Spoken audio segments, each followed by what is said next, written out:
Versus Brown. Thank you. You're welcome, Judge. Parties have been sworn in, Your Honor. You may be seated. Ms. Davis, according to the complaint that I've read, you and the defendant lived together for a period of time. It is your claim that when you moved in together, you put down a substantial amount of money, almost, I think, $4,000. You call it a down payment on the house. You say that Mr. Brown subsequently kicked you out of the house and you want that money back. You also said that he's used a video card where you rent videos from a store without your permission. It belonged to you. He didn't return the videos, and you now have a very extensive bill from that store. Mr. Brown says you never gave him a dime, and he's got a counterclaim for bills that he claims you owe him, and he says you've been bothering him that he doesn't like, so he wants you to pay for his trouble. Right. Yes, ma'am. Okay. All right, Ms. Davis, when did you move in with the defendant?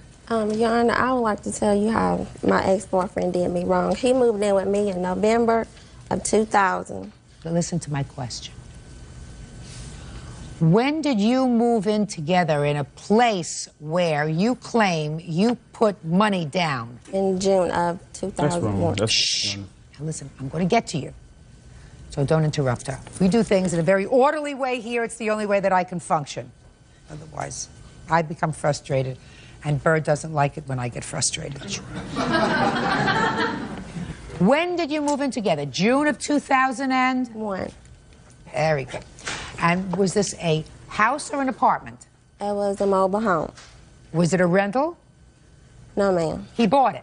Process of buying, yes, ma'am. And you say you gave him how much money? It was $4,366. And where did you get that money from? I traded my mobile home in on the one that he purchased. Okay, do you have any evidence of that transaction?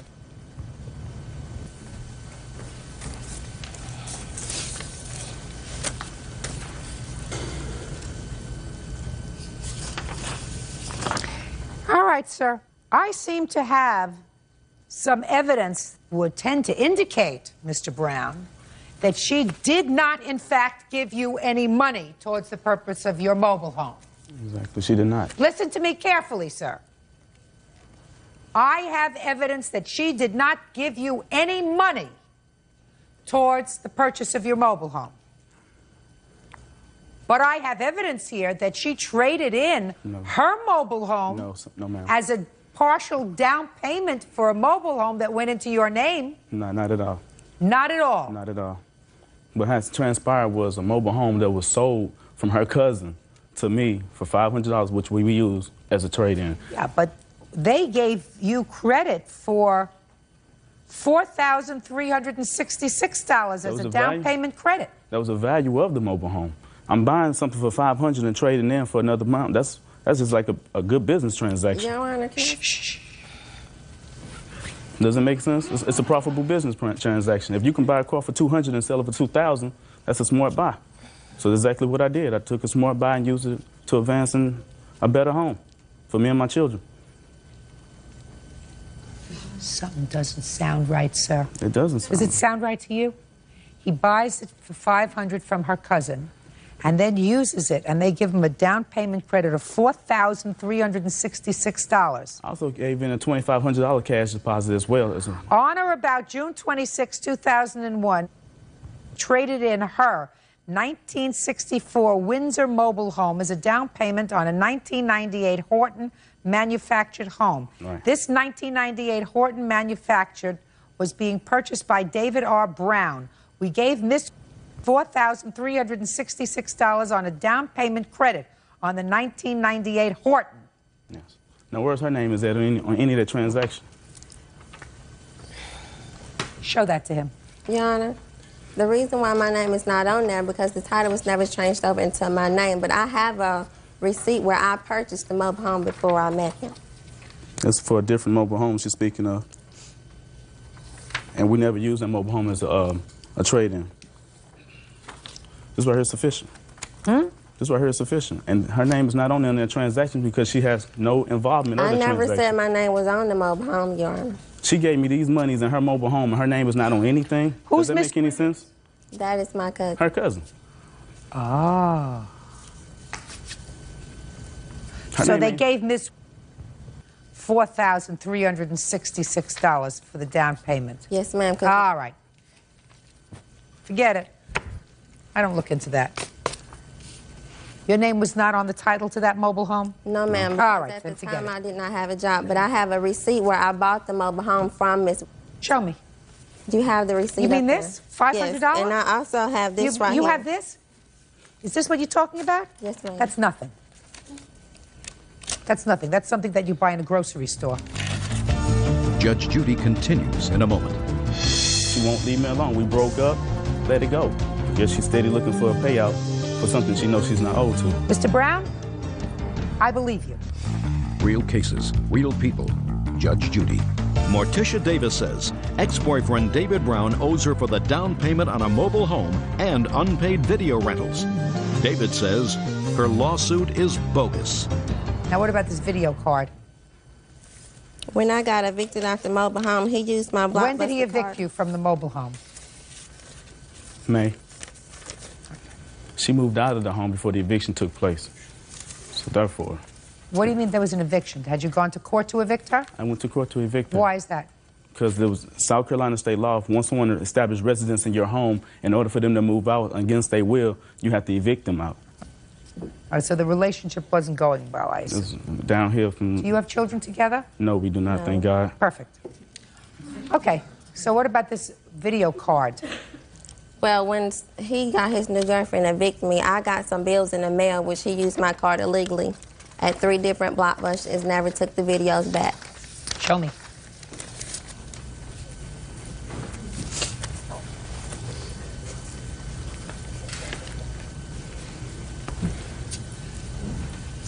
You were evicted in May, is that right? Yes. Well, this is March of 2002. Thank you. This is March of 2002. That's when he used This the is card, March Your of Honor. 2002. And we both This is resided. shh. This is March of 2002, and this is March of 2002. So this After was I got evicted, that's when I got the bills in the mail, which he had used them. No. Well, listen to me, Miss Davis.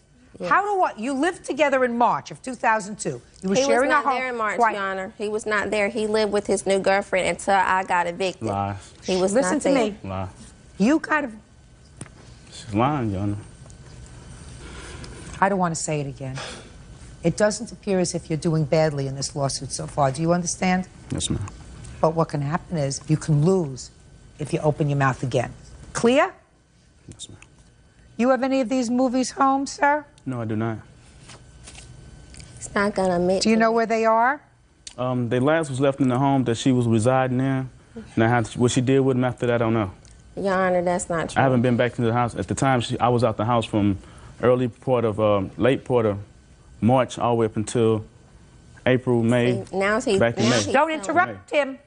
Back into May. All right, you have no case, Miss Davis. That's you. You want to get to your counterclaim? Mr. Brown. Yes, ma'am. All right. You doing said it- she owes you bills. Yes, ma'am. What does she owe you bills for? For rent, electric bill. She doesn't owe you for rent. You weren't anticipating any rent from her. I loaned her a few $100s for a couple of car note payments. Yeah, go ahead. What else? And Chalk it up to experience. What else? harassment. Well, I have a feeling that that's true, that she's been harassing you. And she just don't. I have a feeling that that's probably true. So you want to tell me about the harassment? I mean, she caused problems with me at work. She caused problems with me and my children. I'm a single parent of 2 children. Today is my son's birthday. I should be home with him instead of her in this courtroom. But Ms. Davis again want to file a lawsuit that she know she have no bearing to hold on. So therefore, it's just constantly she won't leave me alone. We broke up, let it go. But yes, she's steady looking for a payout for something she knows she's not owed to. I believe you. I believe that she has made it her mission at this portion in her life to make your life miserable. That's what I believe. Put your hand down. Judge Why can't you just say it didn't work out, period, end of discussion? While you were living together for that year, where were you working? Interim health care. Okay. And I took care of 4 kids. What did you do with your money? I paid bills. What bills? I have light bills, water bills, phone bills. He paid the rent. Yes, that's all he paid was the rent and the land payment. What about the food? I got that. No, Really? I was on food stamps, Your Honor. was not. She was not. And as far as the electric bills and bills, those bills are in my name. And then she couldn't pay those bills. That's why I'm here now about the electric bill and bills that she has now. Your Honor, I have these bills. Yes, they was in his name, but I paid them. Show me. After the fact that I left the house and I had these utilities cut off because she refused to pay them. You mean after you left in March? After I left in March. She was running them up in my name. Therefore, I had these bills. Your Honor, that's not true. Yeah, this is April. I want to see anything before that, madam, before you were in the house by yourself. You have proof that you paid any bills? I paid all my bills, Your Honor. Listen to what I'm saying. No, Your to Honor, you. that is all I have. Right. That I can understand. And Mr. Brown had those bills in his name because he moved up there before I did. That's why they was in his name. Pay careful attention to me. Yes, Your Honor. Did you have a checking account? Yes, ma'am, I do. So all you have to do was to bring to court today, since you knew that he was counterclaiming for bills. Your Honor, I didn't know. Proof? What do you mean you didn't know? I didn't know he was countersuing me. Really? When did you file your counterclaim, sir? Monday. When did you serve her? He haven't. Oh, then it's dismissed. Your counterclaim's dismissed. But not only is your counterclaim dismissed, Mr. Brown, but so is your lawsuit. And I'm going to make this suggestion to you. Sometimes things don't work out. How old are you? I'm 24. You have children? I have 2. I'm a single parent. Put a period, this is over, and devote all of your energies to working and your 2 children. Leave him alone. He doesn't owe you any money. Goodbye. I don't harass him, Your Honor. Parties are excused. You may step out. He jumped on me twice, and the mobile home was mine, which I didn't have the title with me. Many a times she had me arrested for domestic criminal violence, something that I didn't do. He's not going to do anything without being in the courtroom because he thinks he can get away with a lot of stuff. She came in here, Judge Judy seen between the lies and what she was trying to tell, didn't get nothing. Justice was served for the first time. And now the next case. All parties in the matter of Robinson versus Bradford. Step forward, please. Psychotherapist Cliff Robinson is suing his former friend, lab technician Angela Bradford, for the cost to repair his car window. Angela is countersuing also for the cost of a car window. Mr. Robinson, it is your claim that the defendant's son broke a window in your car, that the defendant, who was a friend of yours, agreed to fix it and did not pay you the money that it cost you to fix this rear window. Was it a rear window of your car? Rear quarter panel, yes. Ms. Bradford says, I think she's saying that she had initially agreed to pay for the window. Is that right? That is correct. But later, your son broke one of her windows in her car, and you should pay for that window. Is that your defense? It is. So let's make this as simple as we can, because Bird knows that I like to keep things simple. How much was the window in your car, Mr. Robinson? The window itself, Your Honor, came to $972.29. Let me see. I have pictures and the estimate. Well, I'm just curious because in here you say that my window cost $800 to replace, sir. That's with the labor and what it cost to. What did it cost you? $972, whatever the difference was. How did you pay for this? Cash. No. Not even sure about this bill. What kind of window was this? It's a rear quarter panel window in the Eddie Bauer Expedition. Oh, so it's a big window. It's a big window. Okay. Now, the only question that I have is whether or not you are in any way responsible for damage that she alleges your son did to her window. So, Ms. Bradford, I read your answer and I read your cross-complaint. And it appeared to me that you two were friends. Correct. How many children do you have? I have 4. And there came a time when, after this incident involving his car, he brought his kids over to your house to play. Correct. And asked you if you would watch his kids for a while. For 15 minutes, which turned into an hour and a half. Whatever. You agreed to take care of his children. And it was while you were in charge of his children that your car window was broken. Correct. Should have taken care of him better. Do you understand? I hear exactly what you're saying. Okay. Because it was your job to supervise the children, because you had assumed that responsibility when he left his kids there. Therefore, if something happened to your car as a result of a ball being thrown, that's your problem, not his. It's a lot of money. Do you have any insurance, sir? Yes, I do, Your Honor. Well, what's your deductible? $1,000. Do you have any proof that you have a $1,000 deductible? I didn't bring any insurance with the information. Why is that?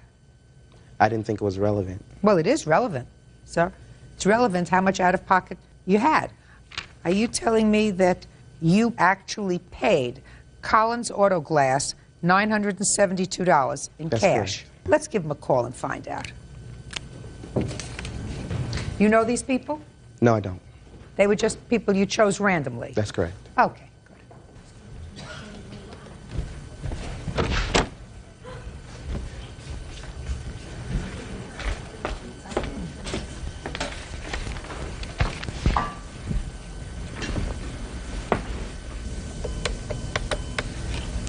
In Seattle, Washington, for Collins Auto Glass. So there is no Collins Auto Glass in Seattle.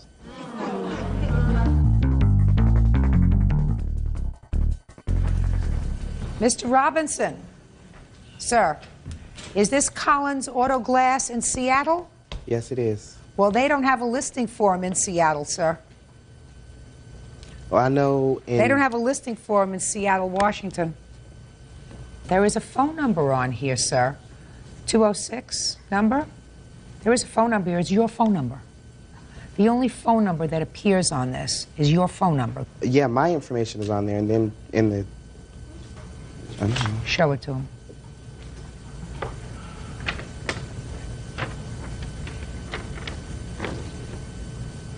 Yeah, that's my telephone number. That's correct. Oh, yeah, no. I Collins Auto Glass doesn't have a phone number for their business. They also don't know how to spell residential.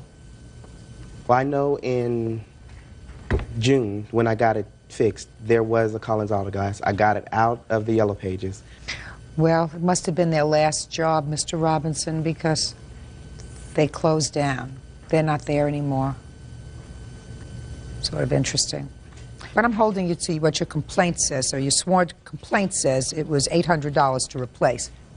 Judgment for the plaintiff in the amount of $800. On your counterclaim, Ms. Bradford, I've already explained to you the children were under your supervision when your car window got broken. So if you weren't supervising them adequately, I can't fault him for that. That's all. Parties are excused. You may step out. Did folks have a seat? Mr. Simons, a relatively simple case. You want the engagement ring back. Is that right? Yes, please. And Ms. Ream, I've read your answer. And it's sort of like one from column A, one from column B.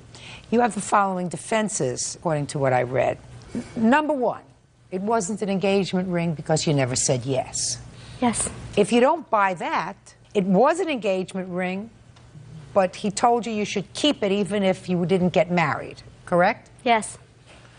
And number three, in case you don't buy those two, it was an engagement ring, there was no deal for me to keep it, I would have given it back, but it got stolen. Yes, ma'am. So you don't have it anymore. No, ma'am. Is that right? When did you give her the ring? I think it was May of 2001. And how long had you known her? I met her in November. I knew her approximately 6 months and gave her the ring. Okay, what kind of a ring was it? It was an engagement ring. Can I see the receipt for it? I have the receipt. Plus, Your Honor, at the time, I had just moved, and I didn't have the receipt for the second half of the ring, but I've found that, and I've got that. So here are those two receipts. What do you mean the second half of the ring? You know, the band that goes, connects as one. Oh, you mean the wedding band? Yeah, yes. Yes, ma'am, yes. And that's the other half that I still have, which does mean no good. Okay, where is this? Did you give her both of these rings? No. You have one? I have one, yes. Okay, so it's $969.75. Yes, Judge, yes. Okay. So you gave it to her in May, and you broke up when? Around July, things started falling apart. July of? 2001. 2001. When did you ask for the ring back? Around August, I believe, the end of July. What'd she tell you? She agreed. We both agreed that it wasn't going to work out, and I went to pick up the ring. She had told me that she let some carpet cleaning people into her house, and she was afraid to be alone with these men. So she left. And when I got there, she went to get the ring. It was gone. It's funny because there was lots of jewelry, diamonds, everything, but they only took mine, my little ring. And I couldn't understand that. That didn't make sense to me. Okay. Just a second. So you broke up in July, and it was a month later that you went over to get the ring. Correct. But you had asked for it when? Probably the end of July. Okay, and she said come over in August. Yes. Well, she kept saying it might work, I hope it works, it might work, it may not work. So we tried, and it wasn't going anywhere. Okay. Now I'll hear you. Like it said, I lost my husband prior to that, and I was very vulnerable. And I'm not interested in that. Okay, I mean, not that I'm insensitive, okay, madam. It has okay. nothing to do with the ring. But, okay, well, we started dating, and I told him I wasn't ready to get married. And he got pushy about the ring. And then he asked me to marry him in May, and I told him I wasn't ready. And then he said, keep it as a gift. And think about it. All right, let's just say nothing. Say nothing. I don't believe that. Go to the next defense. Okay, I put it into my jewelry box for safekeeping, and so then, like he said, I had the cleaners come. I had to go pick up my daughter from school. It should have only taken 15 to 20 minutes, and so I went to pick her up, came back, and there was some coins and a little bit of jewelry missing, and the ring, and he made me call the police, and we made a police report. It's right here, and it couldn't be an engagement ring because he dated other women. He verbally abused me. He verbally abused my daughter. I'm not interested. Okay. But it just was an engagement ring. Sure, it was an engagement ring. It was an engagement ring because he bought not only the ring, he bought the wedding band. I told him I wasn't ready to get married. He told me to keep it. I don't believe you. I don't believe you. You owe him $975. Let me explain something to you. If you have a ring and if you break up with him and if you're not going to see him anymore, you give him back the ring. Case closed. I tried to. Case closed. In July, you don't hold on to it and put it in a box for safekeeping. That is, if in fact you put it in a box for safekeeping and you didn't go sell it someplace, which I think you probably did, or you still have it and maybe you're going to give it to your daughter or somebody else. In the meantime, if it doesn't work out, why should he feel as if you've taken advantage of him? Why? It was the other way. He told me he needed money for tires. Constantly always after me for money, all the time. That's what this is all about. He just told me he's going to take me to court to get tires because he needs new tires and because he just bought another house. Listen to me very carefully, madam. He's taken advantage of me from the very beginning. Then how old are you? I'm 38, but I'm very well put together. At the time, I wasn't. I was distraught. Listen to me. You don't look like the kind of person that anybody takes advantage of. I just lost my husband, and my mom got diagnosed with cancer, and he knew this. Listen to me. Listen to me. If you were grieving over your husband, you don't take a ring from somebody else. I know that. I know that now. But you did. But you did. Made a mistake. And by taking a ring from somebody, what you're really saying is, I'm interested. I'm interested. That's leading somebody on. That's cruel. That's unkind. And in my judgment, after listening to both of these stories and hearing your three defenses, A, I didn't say yes. B, if I said yes, he told me to keep it anyway, even if we broke up. And C, it got stolen. I don't believe you. After he came over and looked for the ring, you said, I'm sorry, my other stuff is here, but your ring is gone. He said, well, file a police report, which is what you did, correct? Anywhere in the police report did it say that there was evidence of a burglary? Yes. Well, show me. Show me where. No, read it where it says there was evidence of burglary. Right here on the top, it says crime, burglary. Show me where the police wrote down that there was evidence of a burglary, not what you claimed there was.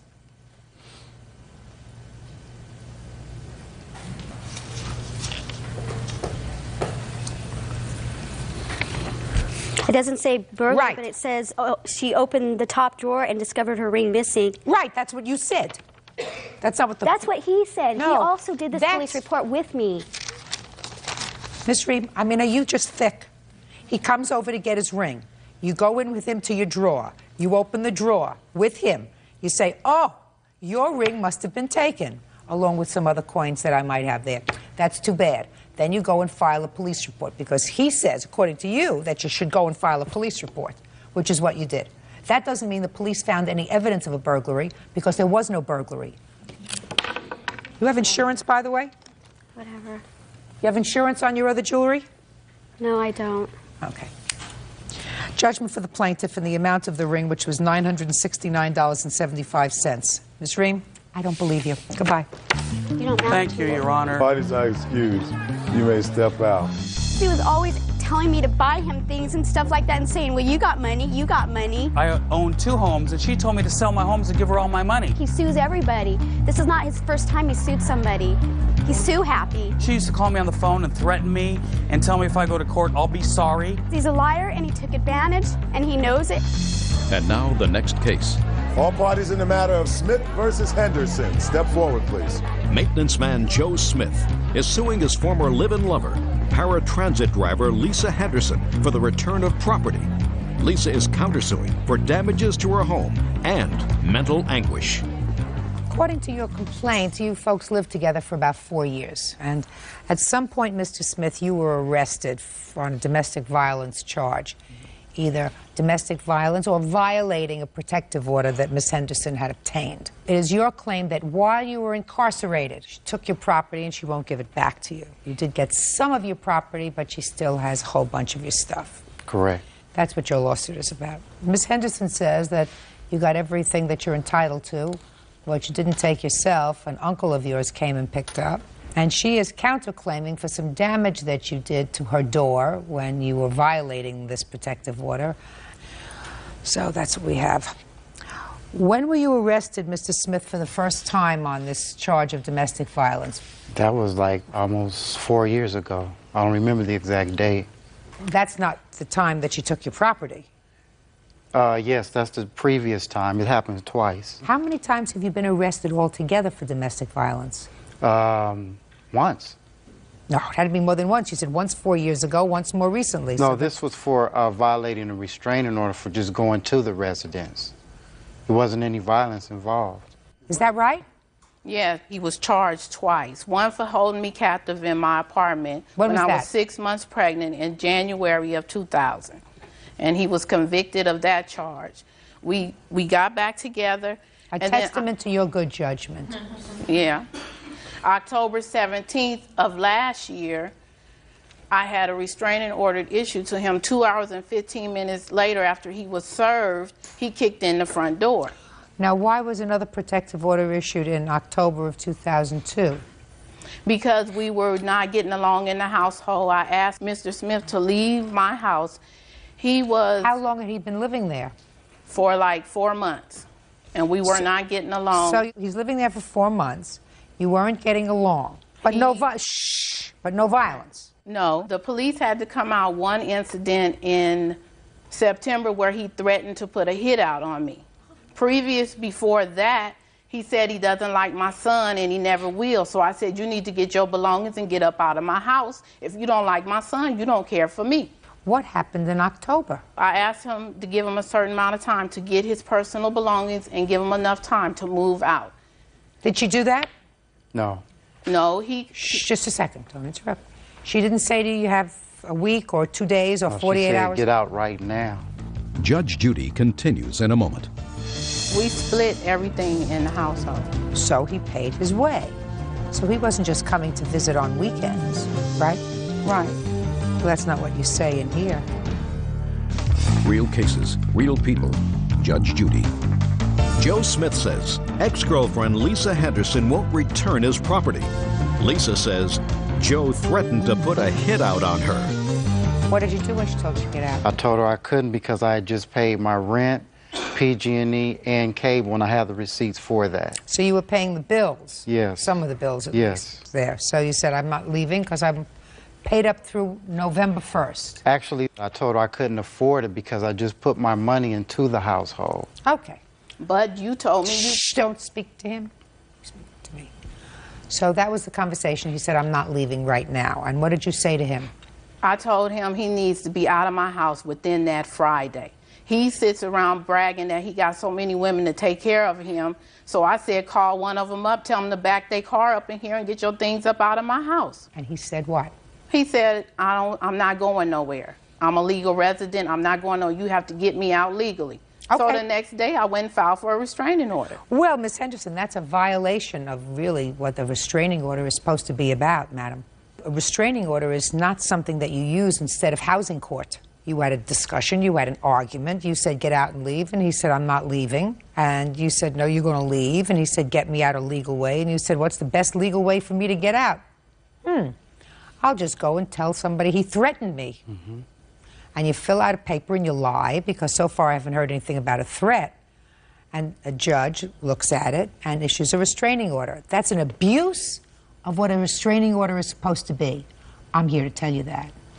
You can't use it in place of housing court that may take a little more time. So I'm sure you knew housing court would take a little more time, so you say restraining order, that takes a flash, and he's out. So then he's annoyed, because you get this restraining order and you lied to the judge when you got it. No. Yeah, sure you did. You had to have written something down that wasn't true. When he threatened to put a hit out on me. That was before. I had the police come out for a report. That was before. You were not annoyed about that. You were annoyed because he was bragging about other women and your son, and you wanted him out of the house. Come on, Miss Henderson. So you got the restraining order, and then what did you do? I had Mr. Smith served. And then what happened? And 2 hours and 15 minutes later, he came to the house and kicked the door in and threw the restraining order back in the house. You have a copy of the papers that you used to get the restraining order?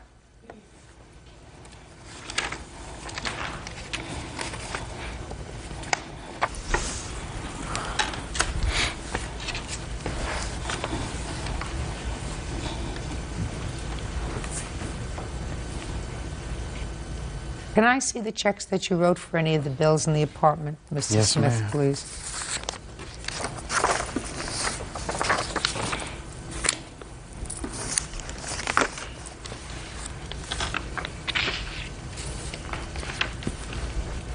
How much money did he give you towards rent every month? $100, sometime $97. Did he pay the cable bill?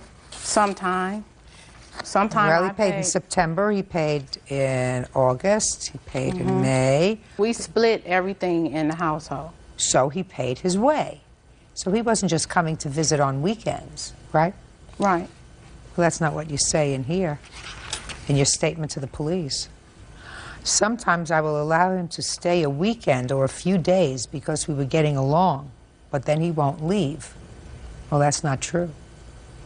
Right. Mr. Smith got evicted and asked me to come help him when he got evicted out of his place in Cutting.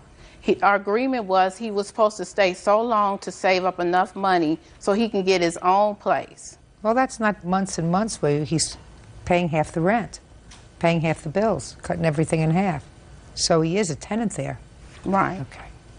All right, Mr. Smith. Yes. I want you to tell me, sir, what items do you claim that Miss Henderson has that belong to you? Everything on my list that I have here. Well, let me take a look at the list. Okay. It's quite a bit. You might want to take a recess.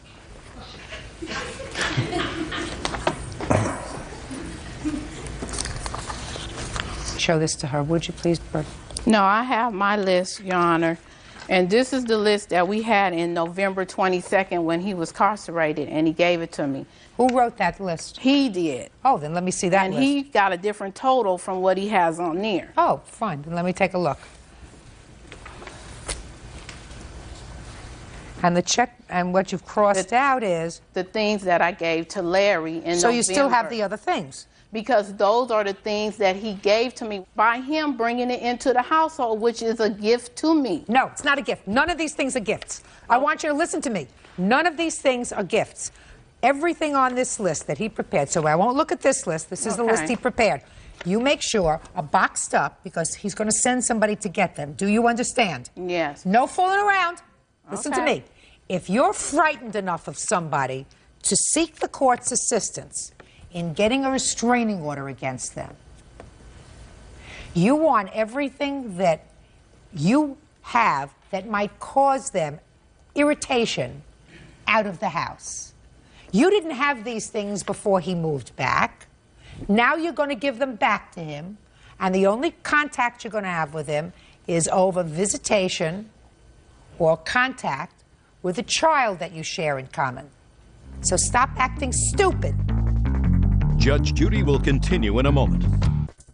Now let's talk about him busting down your door. He knocked down the door, Miss Henderson. Was that after you had him served with the protective order in October? Yes. Then he, I don't think that was the right thing to do, to knock down the door. It also wasn't the right thing to do to file a false police report, which you did. So you do not get your door fixed as a lesson not to abuse the court system. That's it. Go. 346 on the calendar in the matter of Miller versus Hastings, Washington. Parties have been sworn in. Judge, you may be seated. Folks, have seats, please. Who are you? Brenda Hastings. I'm Michelle's mother. How old is Michelle? 17.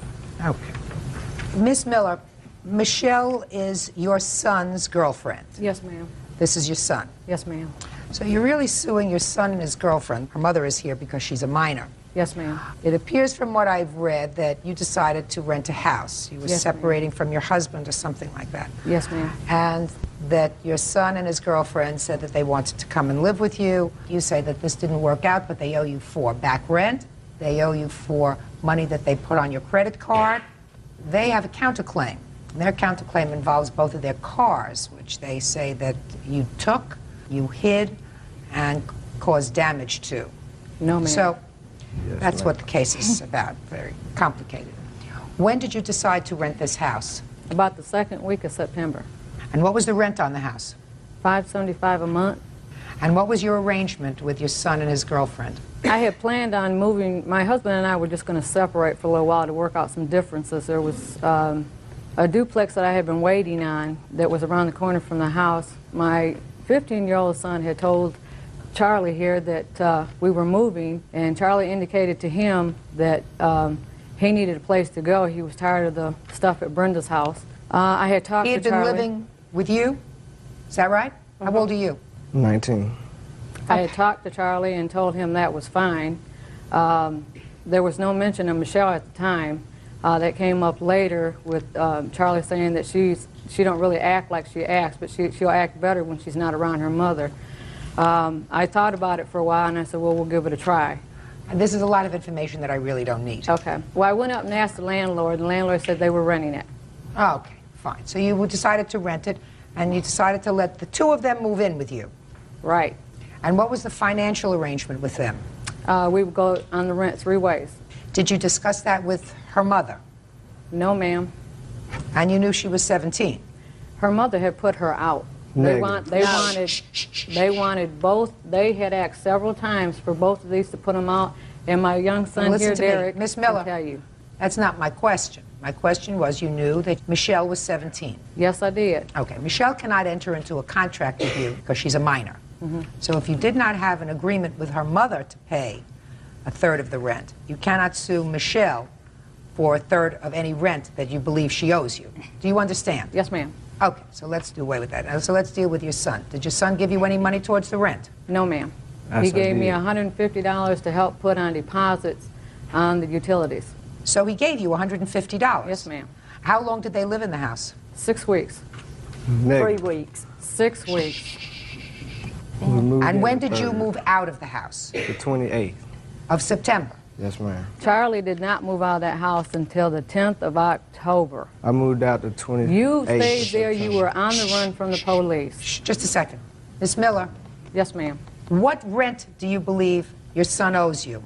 For him and Michelle, then it should have been half of the $575. No. Miss Miller. He's supposed to pay a third of the rent, right? Right. But I have a 15-year-old at home that these two here complained what was his part of the rent because he was getting child support. Did you move in with another child? The 15-year-old moved in shortly after these two did. He didn't stay there all the time, but he was there. What about you? Did you move in? I didn't move in until the 24th Of September? September? No, August. Oh, no, it was September. I'm sorry. I didn't even stay there half of the time. Miss I Miller. stayed maybe a whole week Miss out of Miller, did you move in August 24th or September 24th? September 24th.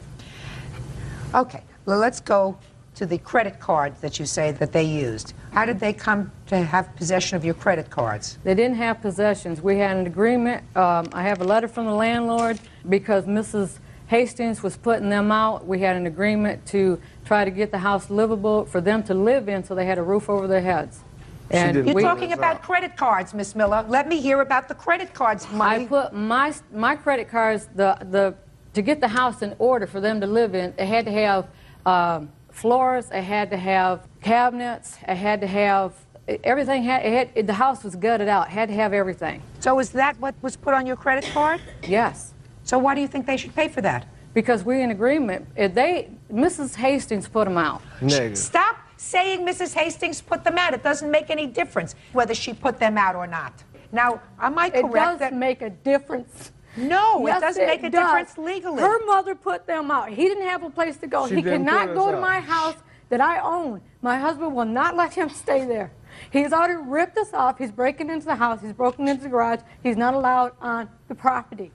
Okay? Miss Miller. I did what I could to get him a roof over his head. Miss and I Miller, got you're his repaid. mother.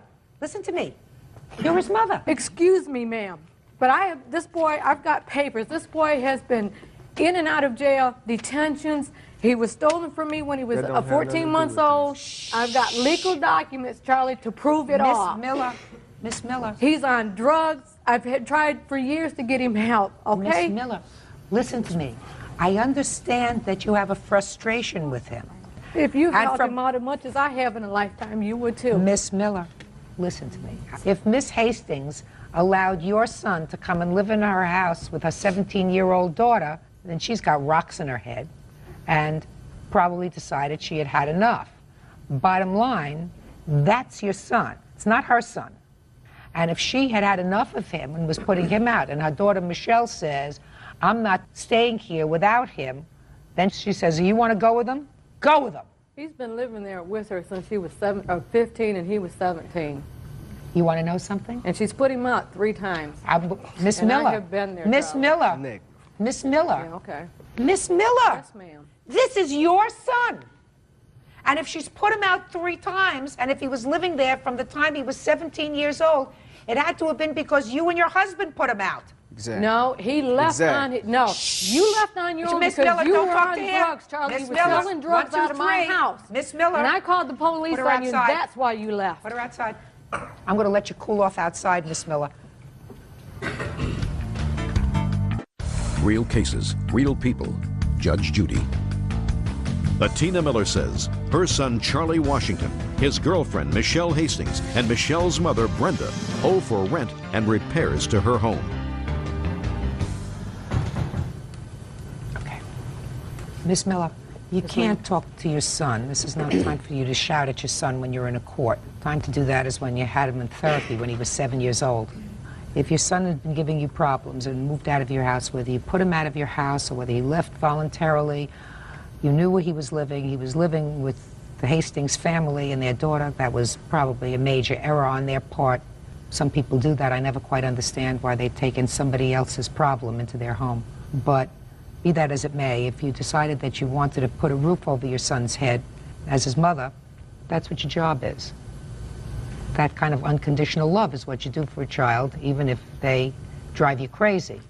Are you currently living in the house? No, ma'am. Did you decide to go back to your husband? Yes, ma'am. Is that where you are now? Yes, ma'am. Is that where you're going to stay, you think? Yes, ma'am. Tell me about the cars. You took your son's car out of impound? I paid to get it out, yes, ma'am. What'd you do with it? Set it in my backyard. And what happened to it? It sat there until the day that he came and threatened me. And then I took it down on the corner where I told him and the police officer that I would set it and left the keys in it, that in the Nissan. And somebody stole it? I don't know. Well, it wasn't found on the corner, is that right? I don't know where they found it at. Where did you find your car? I found mine in a ditch on Orville Smith. It was not in a ditch. I got pictures of where I left it. Well, that's what I'm saying. So what you're saying is somebody took the car after you left it there with the keys in it. Why'd you leave it there with the keys in it? There was no keys in it. There was keys in it. Crazy. When you left it, the keys were in it. So I'm asking you, why did you leave it with the keys in the car? He came, he harassed me. I didn't want him on the property. And for him to come and get the keys, then he would have to come on the property. And I talked to him in the back of the police car and told him. What were the police doing there? I called him because he threatened me. When did he threaten you? When he came to the house. Was this after he had moved out of the rental house? No, he was in jail. He had just gotten out October 31st, and I didn't know he was out of jail. What was he in jail for? Theft of property from an auto and breaking and entering of an auto. What were you in jail for? Assault the third. He was also in jail for that. Assault the third. Who did you assault? My girlfriend. You ever arrested for breaking and entering? Yes, ma'am. When? 97. What about auto theft? Yes, ma'am. So you got his car out of impound, you told the police he had threatened you, you were taking the car, you were parking it at the corner, you were leaving the keys in the car, and that's the last you know of the car. Yes, ma'am. And you found the car when you got out of jail, sir? I did. Where did you find it? It's on Orville Smith Road. She parked it in the edge of the woods. No, she doesn't park it anywhere. You found it there. You didn't see found it there. You found it there. I got out and I looked and I turned around and I went back to my house. And I brought him down there and he couldn't find no keys nowhere in the car. Well, maybe somebody who stole the car took the keys after they finished joyriding in the car. What about your car? Well, my mother and my father found it in a hayfield. What makes you think that Miss Miller took your car? Because she stole the keys out of my purse. I didn't have it in my possession. No, I did not steal the keys from her purse. This key goes to a car of Charlie's that he has in their yard. I don't know if it runs or not, but it was on this key ring with this key. And when I talked to Charlie on the phone after he had beat up Michelle, he told me one of them keys went to the car. And that's how I got the car. So what did you do with the car? Charlie explained for me to take the car to my house and park it and not to let Michelle have the car. You mean her car? No, it's his car. It's legally in his name. Is that right? Yes, sir. Is your car, the car that you're talking about, that you're suing over, in whose name is that car titled? Yes. You have two cars titled in your name? Yes, ma'am. What year cars are they? 94 and 87. What do you do for a living? Well, I was working at Arby's. At Arby's? Who bought the cars? I bought one, she bought one. But she wasn't old enough to put it in her name, so I signed for it. Why didn't her mother sign for it? Because they went and got it without me. I was at work. They went looking at cars. They picked out one and she bought it. Miss Hastings, yes. Is he still living in your house? He is right now, yeah. You had him arrested for beating up your daughter. You've thrown him out of your house at least 3 times. No. No. He left your house 3 times in the last 2 years. You took him into his house, into your house when he was 17 years old. Since he was 17 years old, he's been arrested several times, according to him, for a variety of things. Breaking and entering, auto theft, assaulting your daughter. Would you kindly tell me what kind of medication you're on? Because I want to take some. If you don't see that he's not right for her. Real cases, real people. Judge Judy. Bettina Miller says her son Charlie Washington, his girlfriend Michelle Hastings, and Michelle's mother Brenda owe for rent and repairs to her home. Miss Hastings, he's not right for her. He may not be right for her, but everybody has to make their own choices. And hey. Everybody has to make their own choices once they're an adult. Until you're an adult, your parents help you make those choices, and they don't do things that encourage you to make bad choices. Well, Tina has put her son out several times. Tina's son is a bum. Was your daughter a bum when she was 15? No, my daughter was in school when she was 15. Is she still in school? She's going to night classes. No. Before she met him, she was in school. Yeah, but she... After she met him, she's not in school. Had nothing to do with him. Oh, listen, Miss Miller. Yes, ma'am. I'm going to give you some words of advice. Is this the first child that you've had that's been in trouble? Yes, ma'am. You think you know how to deal with it now? Yes, ma'am. Tell me how you're dealing with it. I work with it the best I can.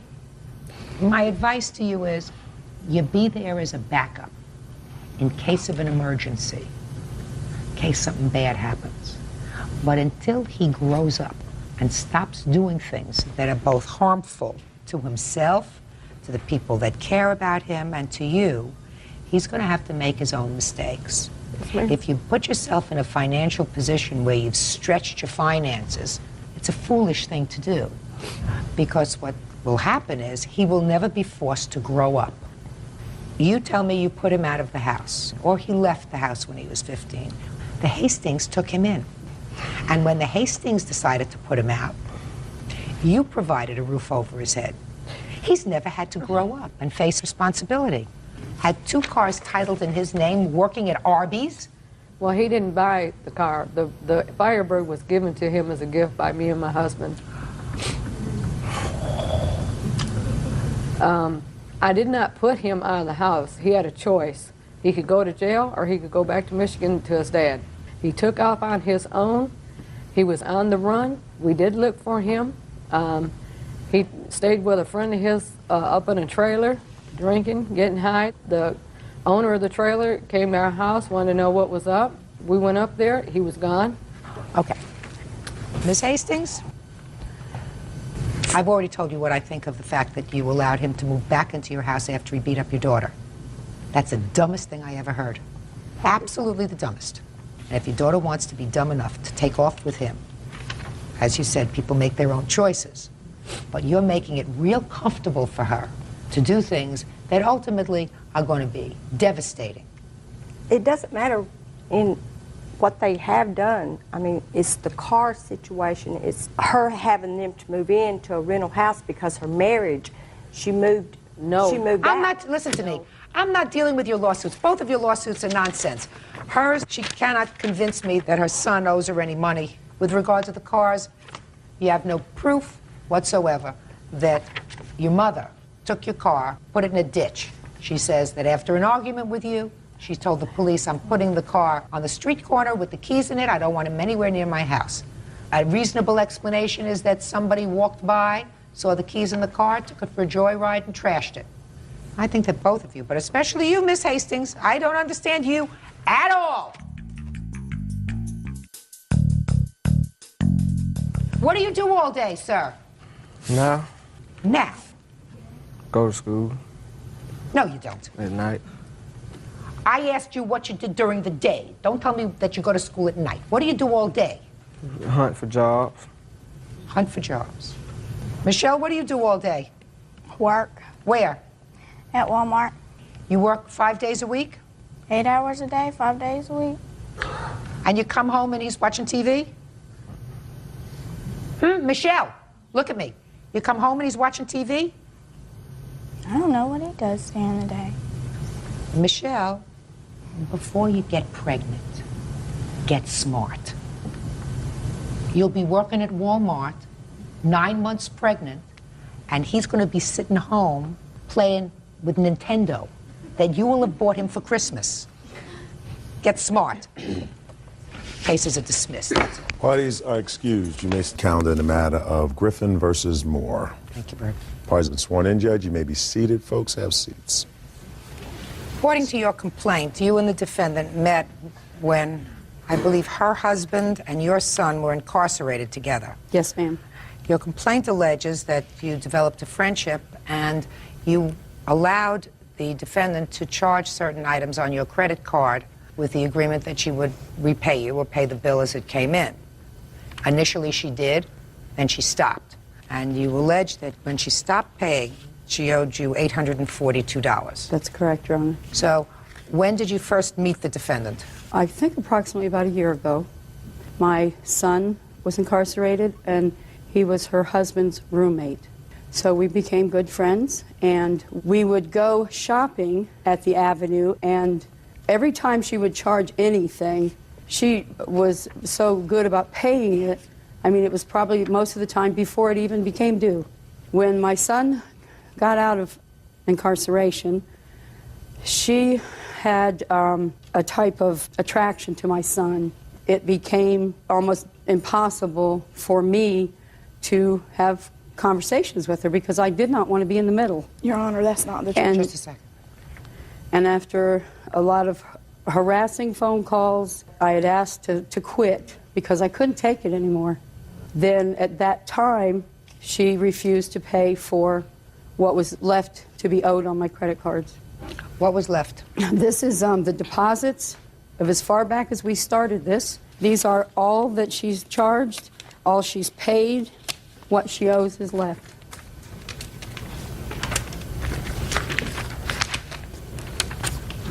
So she paid on time until October? Yes, ma'am, till the end of October.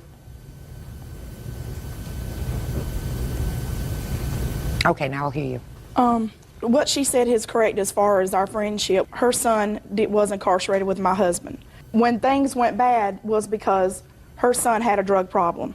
And I tried to help him. Your Honor, this is irrelevant. Just a second. Her son asked me for a ride to the interstate. I took him to my house instead of the interstate. Miss Griffin got to my house before we did. Basically, her son had took a video camera from her. She had searched her son's coat. She pulled out the camera. So then she left, and her son was still there with me. I then took her son to his girlfriend that lived in Charleston, and that's when his mother, she turned against me. She told me our friendship was over because I tried to help her son. What date was that? Ma'am, to be honest with you, I'm not sure. Okay. She says that you did not pay the October bill, which Ma'am, is I have 800. I have a check. Which is 800. Listen to me. Okay. Which is $846.05. Yes, ma'am, I understand the that. October bill. Okay, let me see. And I'm not denying that there were credit card charges. There were. I have a check from State Street Bank that was given, that it was a 401k check that I received from my employer. I have a copy of the front and back of that check that I gave her permission to go get out of my post office box and endorse and deposit into her account. She gave me $368 back. May I see it, please? And I have it where she endorsed my name and her name on the back. That's not my signature. Because at the time I was on a medical leave, she knew that my money was a little tight. I told her to take the check to pay for the bills because I never missed paying her. I'm just trying to find the date on this, when she endorsed it. It was on 10/27 on my, it's on, I think, the second or third page of my bank account statements. And you'll see right next to it where I cashed a check for the exact amount and gave it to Miss Moore at my home right in front of my husband. He'll be a witness to that. Her husband has never been present. Just a second. We've made any charges or any money exchange. Just a second. So what you're telling me, Miss Griffin, is that at the time your friendship was coming to an end, the defendant gave you a check, which you did in fact cash, in the amount of $1,012.99. Yes, ma'am. And you gave her the entire amount of money. Yes, ma'am. Doesn't make sense to me, Miss Griffin. That weekend, Miss Moore came to my house. Yeah. I gave her the full amount of cash, handed it to her. Right. She said she wanted to give me $300 because she had a rainbow rental or something that was pressing and had to be paid. And she said when she got her check on Tuesday... Let me see the rest of her papers, please. When she got the rest of her check on Tuesday, that she would take care of the rest of it. Your Honor, I could have... And the whole time Miss Moore was out on disability... Just a second. I could have cashed that check myself. I cashed her check because she did not have a bank account at that time. I took care of things for her. She had some drug problem, and she tried to commit suicide. Not interested in that. Well, Your I mean, Honor, I that was is there not true. taking I care have of her. I didn't want to turn my back on her. Your Honor, that is... Were there any witnesses present to the transfer of this $1,012 to Miss Moore My on the husband, 27th? Michael Griffin, was there. See here? Yes, Your ma'am. Honor, he was never present during any of these things. Just a second. It was just me and her. Go ahead. Mrs. Moore wanted to meet with my wife at our home because whoever she was seeing for therapeutic reasons told her to come to closure between Kevin and Nancy. And I was standing right there in my bedroom. She was sitting in the blue chair to the left of my bed when Nancy handed her $1,012 and change, and Rebecca handed her back $300 to redeposit in Nancy's account. No, ma'am, that is not true. Mr. And- Griffin was never Now, present just a during second. any of these transactions. Just a second. I don't see whether she was given credit for the $300. On the first page, every deposit that she made to me is on the left. Every bill that I wrote to the Avenue or any of my other credit cards So is what you're telling to the right. Is what you're telling me that at the time she made these purchases in October, she still had an outstanding bill to you? Yes, ma'am. Your Honor, She made- also Mrs. Griffin shopped along with me, and she had stuff on that bill as well, where our stuff was added together and not separately. That's wrong, Your Honor. If you look at my receipts, I've been very careful, and she had one receipt, and I had one receipt. Always a big mistake. Your Honor, and You know, you understand this is always a big mistake to do. Yes, ma'am, I do. Okay. Miss Griffin, who it appears over an extended period of time, had been very good to you financially by allowing you to make these purchases when you didn't have the cash to do it. Yes, ma'am. But all of a sudden say that you have an outstanding bill to her of $846 when you didn't. Your Honor, like I said, when our friendship separated, it was due to the fact that her son stole from me and he went to jail for a drug That's charge. untrue, Your And Honor. I have the police report here. That's when mine and her friendship went sour, because her son came to me. He asked me for help. He spent 3 days at my home when she didn't know where he was. When I told her that he had been at my home, she got very upset with me for not contacting her. What date was that? Oh, it was before Halloween. 11/3. So it was after this? No, this was the weekend prior to 11/3. Was it before or after the $1,000 check was cashed by the plaintiff? This was after. Is that right? Yes, ma'am. We were still very much a part of each other's lives at that time. She had continued to call. I said, please do not call me anymore. I got so upset that I wound up in the hospital on her last phone call. Okay. Your Honor, I believe you, sir. Listen to me. I believe you, sir, when you indicate that $1,012 was passed. Were you present when $300 was given to your wife? Yes, Your Honor. How was that given? In cash. $100 bill? Rebecca, pardon me, Your Honor. Rebecca handed back cash, $300 cash to Nancy. Not true, Your Honor. That is not true. And I have somebody You have here your with- bank records with you? No, because at the time I did not have a bank account. She was correct about that. I did not have a bank account. But I could have cashed that check myself through my employer's bank. But you didn't. But I always cash You my didn't. checks by myself. She You never said did you it had a before. witness. I'll hear your witness if your witness has anything germane. If he does. Yes, What is ma'am. your name? Alan Young. I've been a friend of Rebecca's for 15 years. Becca asked me would I give her a loan of $300 because she owed Mrs. Griffith some money. She borrowed money from me that night because she said she had to pay on her rent or something. So I kind of believed her. What is your rent, Ms. Moore? $385. Well, even if she took all the money she owed you, you still have the $300 for rent. I understand So why did that. you need to borrow money from him for? Because I had additional bills that I owed for besides paying her, but I wanted to pay her and have her out of the way because I always paid her before the bills were due. Do you have the statement from your account, Ms. Griffin, as to what payments you made on the account in November? Yes, ma'am, that would be right. And those payments there, I'll be glad I to see. show You them to made a deposit on the 30th of October. Yes, ma'am. Your Honor, she was paid in full when she received that check. No, ma'am, I was not. Yes, you were. No, I don't think so. I don't think so because I see no other basis for her depositing only $300 into her checking account on the 30th Well, Your of Honor, October. I can't help if that's the only thing she deposited. She was paid. I have to make a determination based upon evidence. The evidence indicates that on or about the time that that check was cashed, she did deposit $300 into her account. So I'm entering a judgment for the plaintiff in the amount of $842. That's all. Thank you, Your Honor. Parties are excused. You may step out. The jail Monday. She is married, and at the time I had a fiance. I lost a friendship on kind of her son's drug problem. She knew that, and she was still coming on to me. She can't rule everybody. And now the next case. All parties on Gregorian versus Scaturio. Step forward, please. 23-year-old cashier Mariam Gregorian is suing former live-in boyfriend, 23-year-old salesman Scott Scaturio, for his share of a security deposit. Scott is countersuing for the cost to rent a U-Haul, storage costs, and harassment. Ms. Gregorian, you and the defendant lived together. Were you boyfriend and girlfriend at the time? According to your complaint, you had an arrangement with the defendant that since he had no money, you would put down a security deposit on the apartment, and he was to reimburse you for half. For half, yes. And half of the security deposit was $600? Yes. And you also say that the time that you left the apartment, because he was threatening, you gave him an additional $200. For April's month's rent, yes. So he says that you actually owe him money because he was forced, as a result of your leaving, to hire a U-Hauler to take all of his furniture out. Is that right? Correct. And that was not the agreement, that you were going to reimburse her for half of the security deposit. Your agreement was she would pay for the security deposit, first, last, etc., and you would pay for the household furnishings and all of the household appliances. Correct.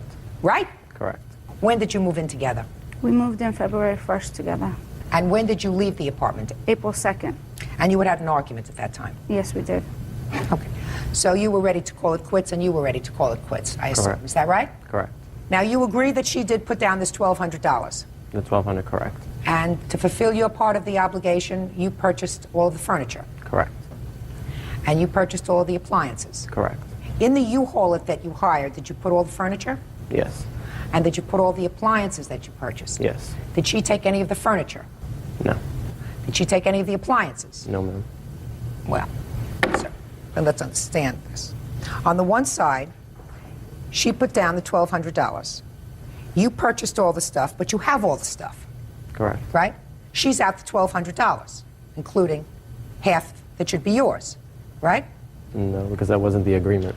Well, the understanding was that if she put down, according to you, that if she put down the $1,200, your capital contribution to the apartment would be, I assume, purchasing furniture and appliances about the same amount of money, $1,200. Correct. Did you spend $1,200? About that, maybe a little more. But you have it. You didn't say to her, I'll give you half, right? Correct. Why not? Because the agreement was before we even took the apartment that if anything should happen to the relationship, that we would at least stay as roommates in the apartment. Nobody stays on as roommates. That's stupid. In any event, sir, I don't believe you had that conversation. So what I'm asking you is let's talk about money. Let's say you spent $1,200 on furniture, appliances. She spent $1,200, right? Each of you should be out $600.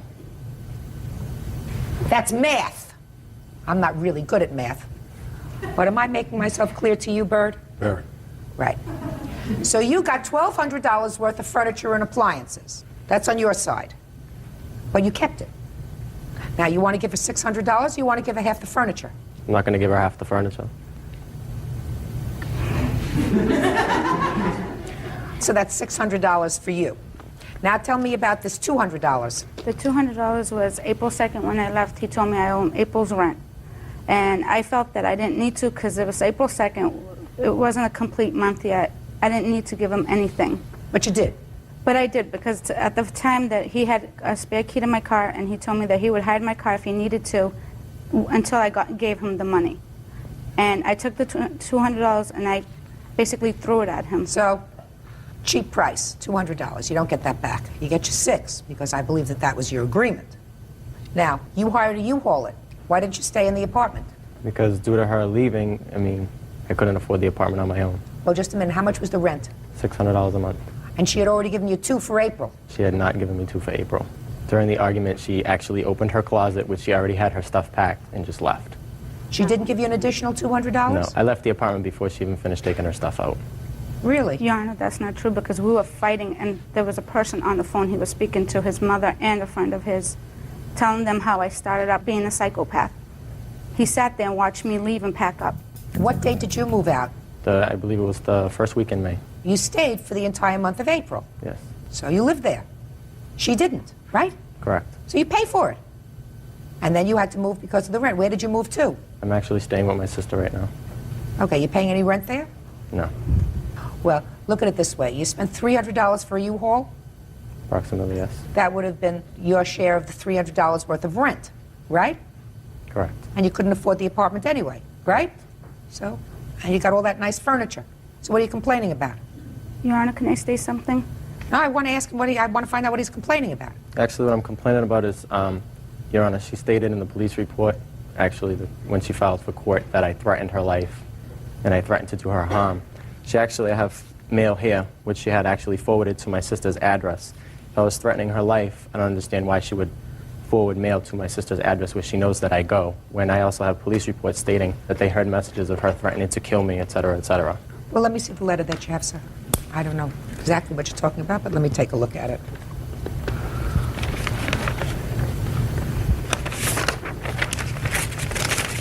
I forwarded the mail to her sister's address because at the time when I had nowhere to go, she offered to take me in. That's why I did it. Whatever. It's really not dispositive of anything. All right, you owe $600. You count the claim is dismissed. Judgment for the plaintiff in the amount of $600. That's all. Versus Selb, Stamper. Parties have been sworn in. Judge, you may be seated. Sir, have a seat, please. Miss Selb. Yes. You were married to the defendant's father, is that right? Yes, ma'am. For 7 years. Almost 7 years. Yes, ma'am. He died. Yes, ma'am. It is your claim that the defendants agreed to reimburse you for the costs of cremating your husband. Yes, ma'am. They say that there was never such an agreement. When did your husband pass away? I cannot hear you. When did your husband pass away? He passed away of October 6th last year. Was his passing away sudden? No, ma'am. He had been ill for a period of time? Only my son was there. Okay, let's try it on this side. Was your father ill for a long time? I would say yes. What do you mean you would say yes? He had open heart surgery in 1994, and among many other illnesses, and I don't think he ever recuperated, if that's From what you his mean. open heart surgery? Right. Were you notified as soon as he passed away? He passed away at 2 o'clock in the morning, and Natalie called me the next, early, about 8:30 the next Was morning. he home or was he in the hospital? He was in the hospital. How long had he been in the hospital? It was 2 days prior. To his passing. She called you 2 days before. Did you go to see him? No. She told us not to. She told us not to bother coming up there. She has no right to do that. And if she did, I would assume that you would just disregard that and go and see your father anyway.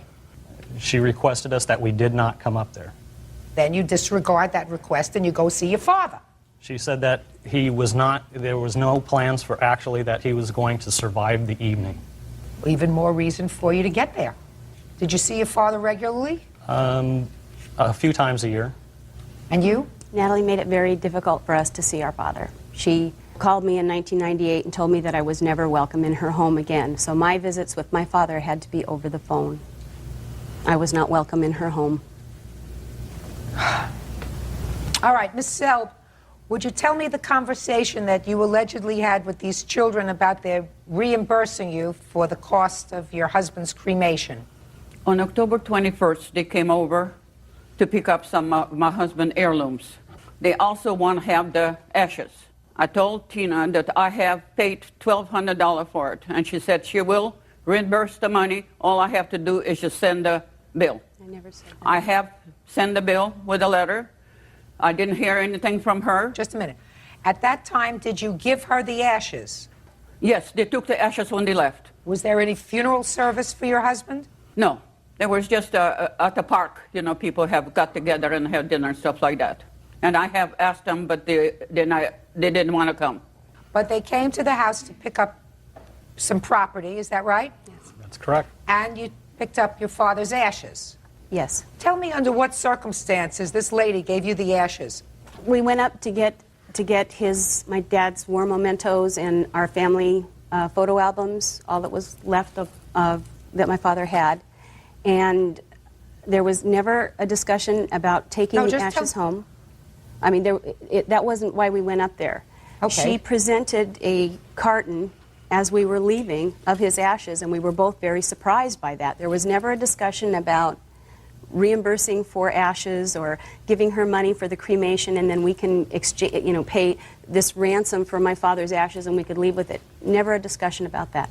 The ashes were there. She presented it to us along with a copy of what appears to be his will, and we left. That was that. Miss Selb, why did you give them your husband's ashes? Why did I do what? Why did you give them your husband's ashes? Because Doug asked for it. Because they asked for it? Yes. And you had no problem with that? Well, I mean, I didn't want to divide it, ma'am. You know, so I said, okay, you go ahead and take it. Because Tina told me that she's going to reverse the money. Well, when you decided to have him cremated, you didn't speak to her with regard to the costs. Is that right? She told me also that whatever I do is okay with her, and she also talked to my son. That's not true. At the That's hospital. absolutely not true. At the where? At the hospital. When my husband was in the hospital, she called. My son was in the hospital when she called when my husband was sick. Step up. Tell me. Not proper court attire. Sorry.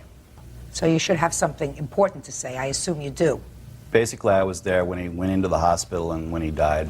And when did you have a conversation with Tina? I had conversations with them each of them at least twice. Go ahead, let me hear about the conversation. You know, they were asking what was going on with their father and, you know, what do the doctors think? And I said they don't really know. They pretty much think he's going to die or they're not going to do much about it.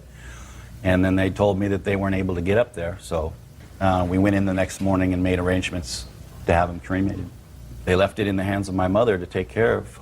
Were there any death benefits under Social Security? I believe the $225 that they give for when somebody dies, Social Security, that was about it. And then, The $225 for burial costs? yeah, that's what the Social Security system will pay. Okay, well, that's $225. Correct. Even that, your lawsuit is $1,200, which is the entire cost of cremation, right? Yes. Is there a will?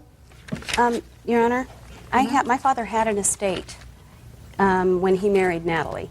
And I have here a record of every single thing that my father had and things that show, as far as I'm concerned, that he had an estate that more than paid for funeral expenses. Plus his wishes to be buried. He wanted whole. to be buried whole next to my mother, who died in 1983. He already had a plot.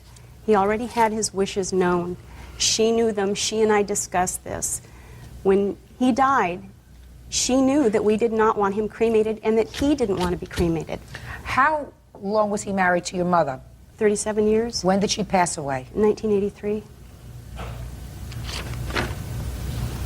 I hired Natalie to be his housekeeper. I think an important point. Go ahead. I think an important point is that when my father was ill, we hired Natalie, my sister actually hired Natalie to take care of him. And in a 6-week period, they were married, and she produced a license with his name on it. And Her license. with her name on it, and my father's name. And at that point, a bank that had all his funds and monies called us up, my sister, which was the power of attorney at the time, and said, there's something funny going on. This woman is here, and she's liquidating Closing all of his accounts. Closing all of his accounts, getting all the funds out of his accounts. At that point, we contacted my father, and that's when he said, well, we just happened to get married. Okay. Miss Sell, after you married Mr. Sell, Yes. were you working anyplace else? Before I started working for him? For the last 7 years, since you were married to their father, you didn't work at all outside the home? That was a full-time job with Mr. Selb. Fine. So you didn't work at all outside the home? No, ma'am. Is that right? How were you supported? We lived on his retirement and my Social Security. How much was your Social Security? My Social Security, $472. And how much was his pension? His pension was $1,200, something like that. And how much was his Social Security? 5 something. So you had Social Security of $400, and he had about $1,700 a month. Is that right? Right, ma'am. Okay. And he had savings as well. Is that right? Yes. Of course. Where are his savings? The savings? Yeah. We spent most of it.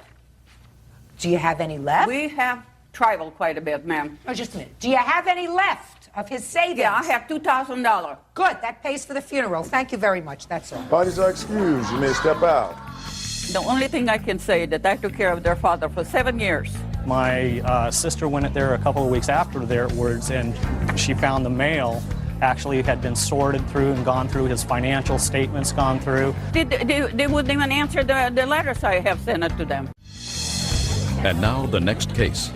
All parties in the matter of Langlois, step forward. 51-year-old office manager Vicki Langlois is suing her ex-husband, 36-year-old operations manager Jim Langlois, for medical expenses for the family dog. Miss Langlois, you and the defendant were married for 13 years. You were divorced officially, I believe, according to what I've read, in 1999. Correct. There was a dog. Jim's dog. Well, you say it was Jim's dog. There was a dog that lived in your house for a long time. The dog remained in your home. The dog became ill. You took the dog to the vet. Correct. There was substantial expenses for the dog in the amount of $1,817. The dog was ultimately put to sleep, and you want the defendant to pay those veterinarian bills. Correct. Okay, so I will hear you on why you think he is responsible for those bills. When he left in March of '99, he moved into a studio apartment where there was no pets allowed. I was left with the dog to care for it.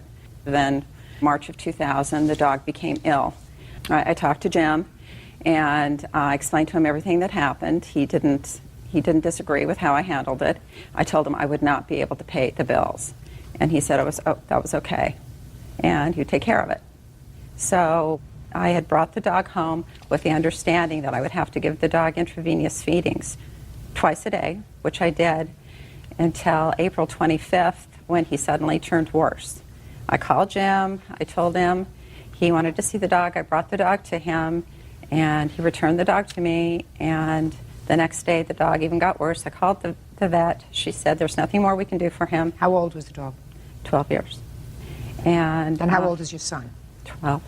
So that the dog had been your son's companion as well. His best friend. Okay, go ahead. And so Thursday night, the 27th, I believe it was, I called Jim at work. When I tried to discuss what was going on with the dog, he just wanted to talk about the divorce and all the other property issues that were going on. And he got abusive, and he wasn't even listening to me. I was telling him that Saturday morning was the appointment, and he got abusive and was swearing at me, and I hung up the phone. On Saturday morning, my daughter Kendra took me and our 12-year-old son to the vet, and we sat there with him while the dog was put down. Later, I talked to Jim about the money, and he said we would have to discuss it at the divorce hearing in June. When we got to the divorce hearing, his attorney asked that the two attorneys could talk outside of the courtroom and discuss some of the issues. The outstanding financial issues. Right, and the dog was one of them. My attorney said that Jim was denying it was his dog, and that I shouldn't waste $250 an hour. I should take it to of his time. I should take it to small claims court, and that's what I did. It is clear to me, Mrs. Langlos, that your 12-year-old son would have been devastated had his father left the house, and in addition to leaving the house, taken his dog. According to you, the dog was his best friend. Mm-hmm. So it wasn't that you were dog sitting for the defendant's dog. You kept the dog because it was the family dog. Whoever purchased it, paid for it. I have a dog. When she's a very, very good dog, my husband says it's his dog. When it poops in the house, it's my dog. The issue of whose dog it is not relevant to this. Your former wife claims that you indicated to her that you would, at one point, take care of the veterinary bills. Let us assume for the moment that you did say to her, I'll take care of it, whatever the bills are. And I don't even have to make a judgment on that.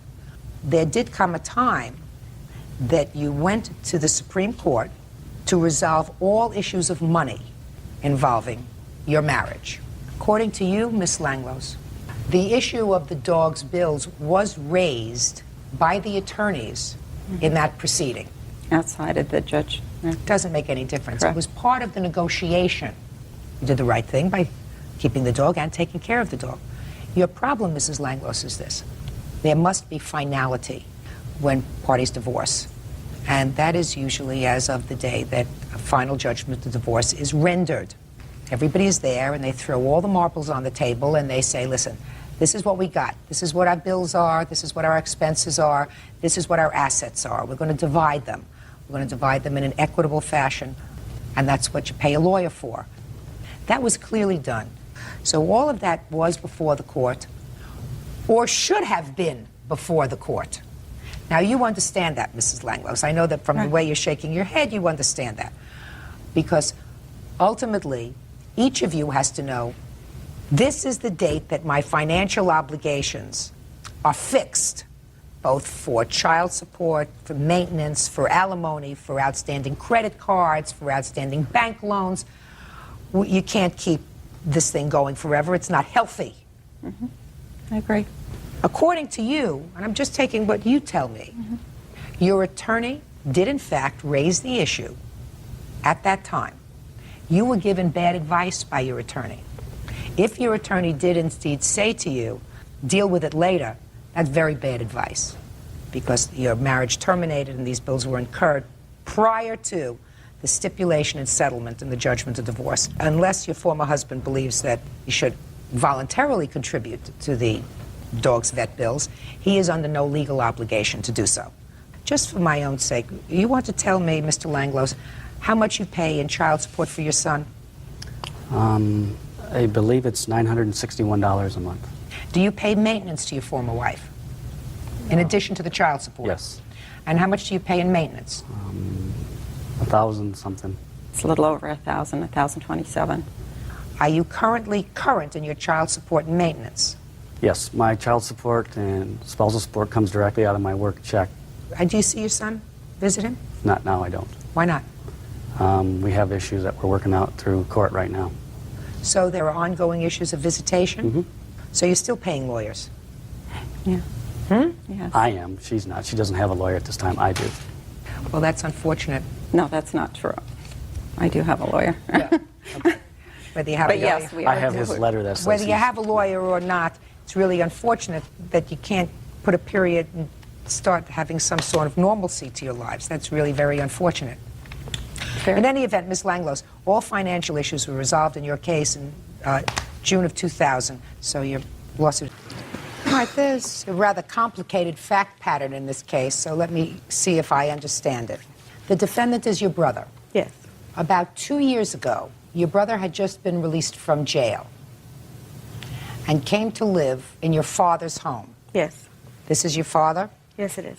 Within a day or so after his release, a probation officer came to the house to check up on him, and the probation officer came unannounced. Yes. And that was a condition of your probation. Yes. What had you been in jail for? Possession of methamphetamines? Drugs. Yes.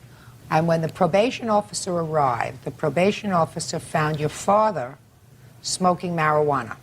Yes, in his room, Your Honor. Shh.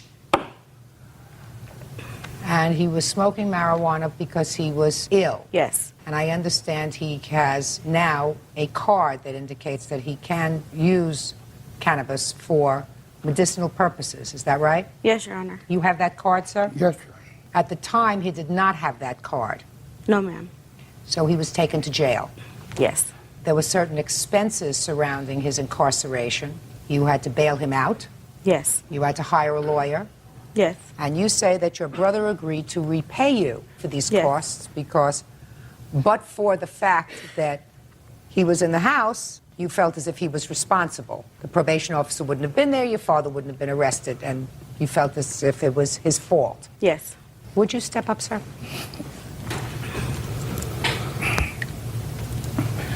Yes, Your Honor. What's the nature of your illness, sir? I have spinal stenosis, I have gout, I have arthritis, I have rheumatism. How long did you spend in jail? 12 hours, something like that. Before your daughter bailed you out? Yes. And how much did it cost to bail him out? The bail was set at $8,000, so we had to put $800 down. And you hired a lawyer? Yes, ma'am. And how much was the lawyer? The lawyer was $2,500. You have receipts for those two things? Yes, I do.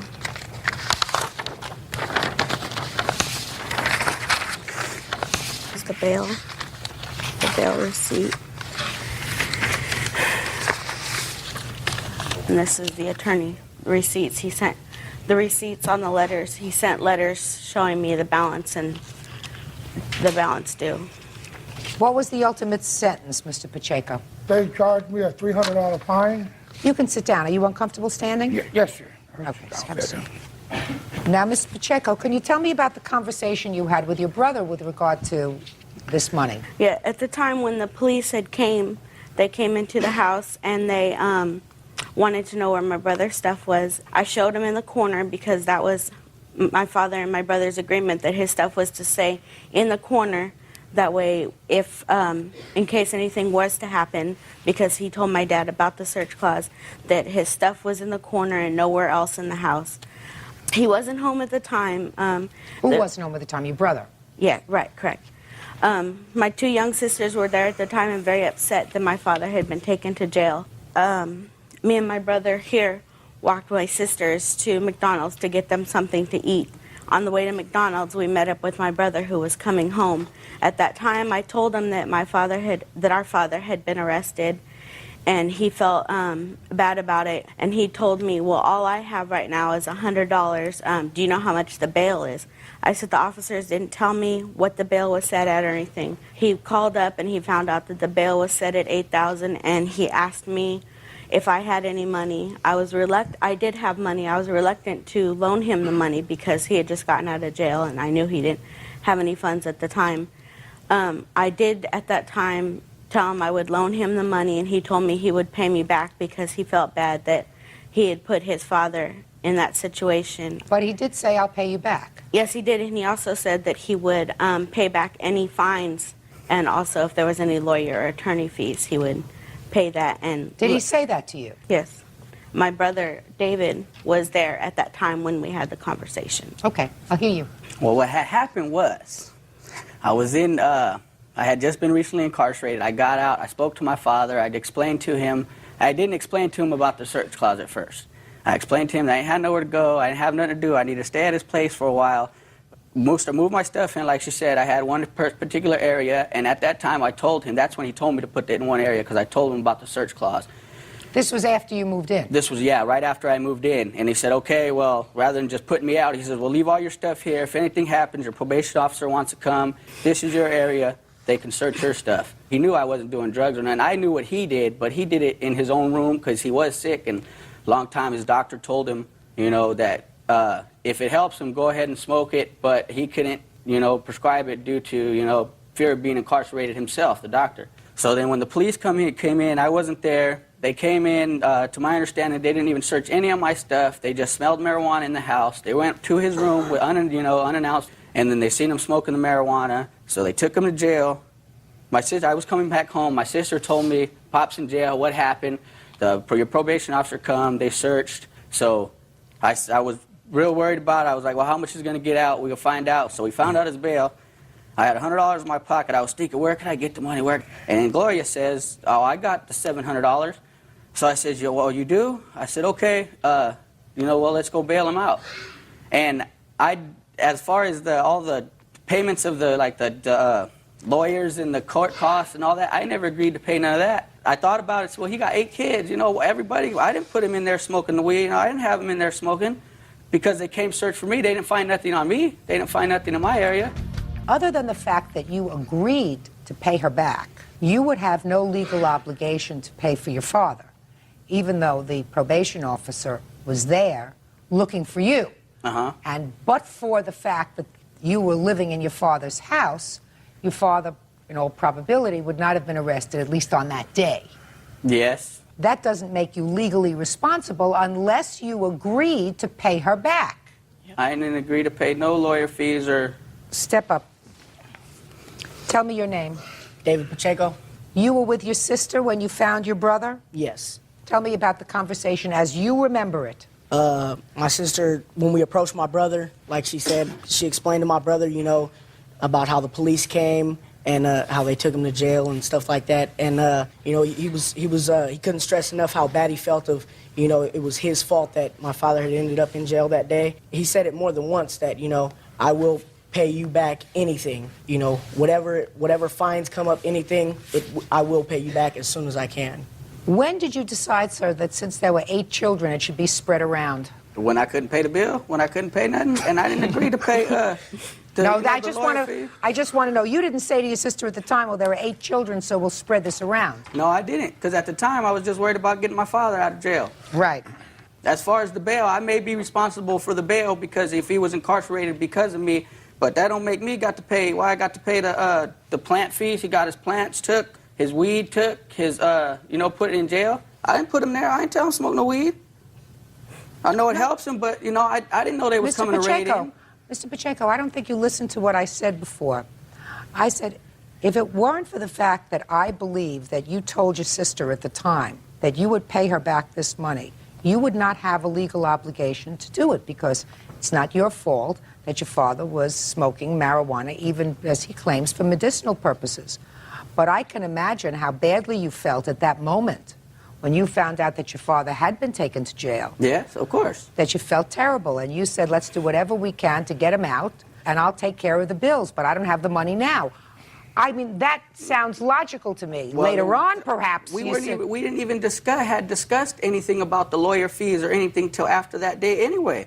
Now, when I told my father, let me know what's happening, and I'll do whatever I could do, but I say I will pay it, and then when he starts coming at me with $2,500 for a lawyer, you know, I'd have got a public pretender.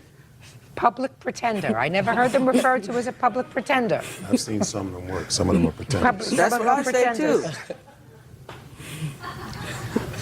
But see, you get that from the state. I mean, you know, why I'm a public I wouldn't pretender. get no That's a new one. $2,500 on a Gotta lawyer. send that one to the Bar Association. Judgment for the plaintiff in the amount of $3,600. That's all. Parties are excused. You may step out. I ain't tell him go get no lawyer or tell him to, you know, go hire this high-priced lawyer and get all these fines. I never agreed to none of that. Sometimes family, they might say something at the time and not mean it, but you just have to pursue it. And now the next case. All parties on Clay versus Markham. Step forward, please. 50-year-old respiratory therapist James Clay is suing 30-year-old former teacher's aide Don Markham. James says during his family stay at a hotel, Don injured his daughter in the pool. Mr. Clay, I understand that you were at a motel with one of your daughters. 2 of my daughters, yes, ma'am. And it was a nice day, and you and your daughters were in the swimming pool. My 2 daughters were in the pool, and my wife was supervising them. And at the same time, the defendant was in the swimming pool. Yes, ma'am. You were there with a group of people? Yes, I was there with a school group. I was a room chaperone. You were the chaperone? Room chaperone, just for the evenings in the room. According to your complaint, Mr. Clay, the defendant injured your 11-year-old daughter. Yes, Your Honor. Were you present when that happened? I was not present. Who is a witness to what happened? My wife. Could you step up, please? Mrs. Clay, tell me what you observed. Well, Mr. Markham was in the pool. He was in the middle of this group. He was picking people up and throwing them. He'd throw one this way and one that way, and, you know, just every direction. And some of the other mothers and I were looking at each other like, this isn't right. He's going to hurt somebody. This is an accident that's going to happen. And it did. Well, tell me what happened. Well, he picked up a young man, threw him. My daughter was close to How did he throw him? Like that, through the water. You know, hurling and then down on my daughter's left shoulder. Pushed her under the water. And she came back up and her shoulder was obviously hurt. Well, what did Mr. Markham do? Well, I looked right over at him and he just kind of shrugged his shoulders and didn't say anything. Did you take your daughter for any treatment? We went back to the room, got dressed, and subsequently went to the hospital, the ER. Do you have any papers from the emergency room? Yes, ma'am.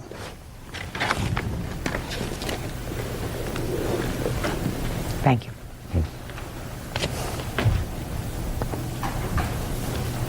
Laura, would you like to step up with your mom and dad? Sure.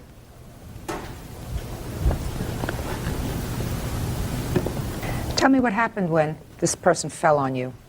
Well, me and my little sister were jumping off the edge of the pool, and I was reaching towards the ladder, and I turned around and I was looking at her, and that's when the gentleman fell on top of me. What did he say to you? Do you remember? Yeah, he was touching my shoulder. He kept on asking if I was okay. I contacted back to my mom. I was screaming and crying. Okay, what was the total amount, Mr. Clay, of the family's unreimbursed medical bills? $424.10, ma'am. All right, Mr. Markham, I'll hear you.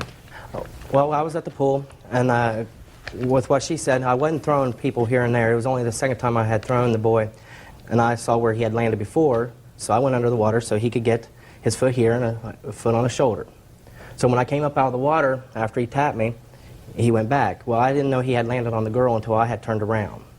Were you standing in the pool, sir? Yes.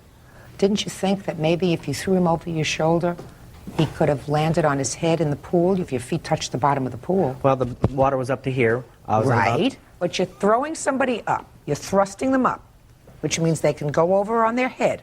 Yes. Down to the bottom of the pool, snap their neck. Didn't that ever occur to you? No, ma'am, because the area that I was throwing him into. Launched is a good word. Well, the area that he was going into was deeper than the area I was standing. How much deeper? I'd say a good foot, but I figured if somebody wasn't diving head first or anything like that, if somebody was just dropping into water, you know, he had asked me to do it, so I was having fun and enjoying myself with the kids, having a good time, so I did.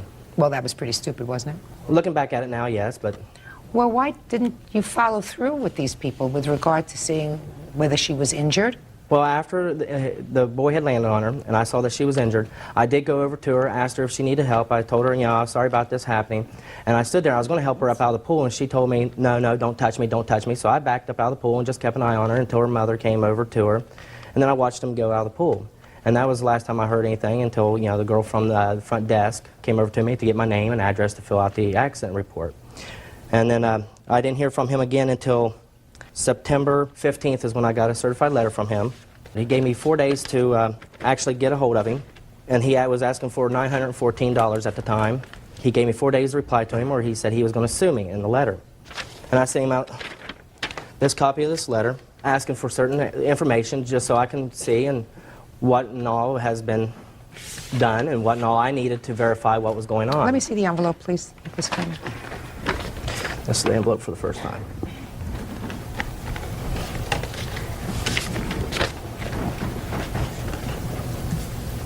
Mr. Markham, well, you talk here in terms, sir, of your level of responsibility. But what do you mean, my level of responsibility? I know as myself, I have a deductible amount, but I never heard of a deductible amount being so high. So I thought, Okay, so well, you're talking about the level of your financial responsibility. Yes. Not that you don't have bear responsibility for the actions that you caused. Right. You know, even though, you know, like I said, it was an accident, but I was willing to work with the gentleman. No, that wasn't an accident. That wasn't an accident. An accident happens when sometimes there are unforeseen circumstances. I don't view this as an accident. You are a mature adult. You, by your actions, dealing with the kids that you were supposed to supervise, caused her injury. So there's no question about your responsibility. The only question is how much. Now we know that just the money part of your responsibility is $424.10 with regard to out-of-pocket expenses by the plaintiff. Is that what you believe is your level of responsibility? Yes, ma'am. And what about the discomfort and the pain and suffering suffered by the victim? Don't you bear any responsibility for that? Well, I feel for her circumstances, and I don't know if there is a amount you could put on. That's what courts do. Courts put on an amount. Right. Yes, ma'am. What were you doing that summer? Were you still in school on June 11th? No, actually, I went on a camping trip with my dad and my little sister. Right afterwards? No, we had to wait at least for the rest of the month. For the camping trip, my husband said that she couldn't really hold a backpack so they could go, you know, really hiking for a long time or anything like that. So It was a trip that we had planned all year, just me and my two daughters going out west. And it ruled her out of soccer for the fall. She wasn't able to play. You mean in September you still had residual effect of the shoulder injury? I had, I couldn't move my shoulder for a very far distance for about 3 months afterwards. Mr. Markham, that's what courts mean by pain and suffering. Plaintiff is suing you, Mr. Markham, for $3,000. He's suing you, I assume. The other $2,500 is for pain and suffering on behalf of his daughter for the discomfort that she endured as a result of your actions. He is absolutely entitled to that. Judgment for the plaintiff. Parties have been sworn in, Judge. You may be seated. Ma'am, have a seat, please. All right. Well, there are certain things about this lawsuit that we can all agree on. Ms. Kessler, the defendant is your cousin. Correct. Also a neighbor. Correct. And he has a girlfriend. Girlfriend? Yes, ma'am. You also know Dawn. Yes. And according to what I've managed to piece together from reading these papers, you were having a conversation with Dawn. And during that conversation, you told her something about your cousin that she didn't like, and that certainly he didn't like. What did you tell her about him? That Jason was in Terre Haute on a boat, fishing and partying all weekend, Labor Day weekend, instead of being out of town working. So you told his girlfriend that he wasn't where he was supposed to be, but he was out partying when he was supposed to be employed, right? Yes. And you confronted Jason? Yes, ma'am. Step up. When did you tell Jason? While I was on the phone with Amanda, I had asked him about it. So he was at your house? Yes. Had you called Amanda, or did she call you? She had called me. While you were on the phone with her, did you call into Jason and say, Jason, tell me what you did? After she had told me Jason was sitting there, and I had asked him. Were you still on the phone with her? Yes, I was. So you're holding the phone? Yes. And what did you say to him? I had asked him, Amanda had told me that he had lost his job and that he was out drinking. So I had asked him about it. And What did you say? I asked Jason if he had lost his job, and he said that he didn't lose it, that him and his partner that he was working with had walked off of the job. And I proceeded to tell him that Amanda said that they were out partying, and I had asked him about that, and he said no. Then Jason got mad and went over to confront Amanda about this. And then this is when the confrontation went into effect. Did you follow him? No, not over to Amanda's house. I was watching out of my bay window, which... So you didn't see what happened when Not when he went over to her house, no. So that you can sit down. So here we have it. You put your nose in where it didn't belong. He got mad, and you went over to her house. True. Furious. Yes. What happened when you got there? Oh, I didn't go in the home. I just was outside, and she ran into the house, and I grabbed ran the into the shovel. house? She did, Amanda.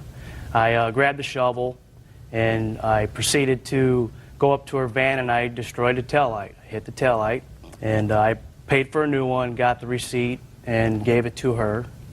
From that point, there was nothing ever said or anything about it until I got papers from her saying she wanted to serve me to go to court, saying I caused $1,900 of damage, that I beat the van with the shovel, which there is no dents on there from a shovel.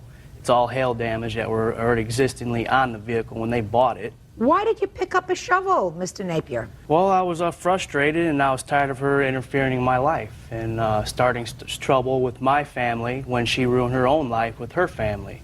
You mean you couldn't settle that with words? Well, words only lead so far. It just accumulated of her doing it to us so many times and so many incidents and so many reports. You know, I just got fed up with it and it just tried to relieve the pressure and show her what it feels like when she destroys people's property. Why, she ever destroyed your property? Yes, she has, many of times. Really? Yes. Well, tell me about that. Well, I got a report here of stating she did criminal mischief and she popped my fiance's tires in broad daylight and said that two men in a Buick pulled up and jumped out of the car and popped the tires when she was drunk, and she deliberately went over there and did that. Well, how do you know she deliberately did that? Because we saw her out of the front bay window. We told her to watch and heard the tires pop.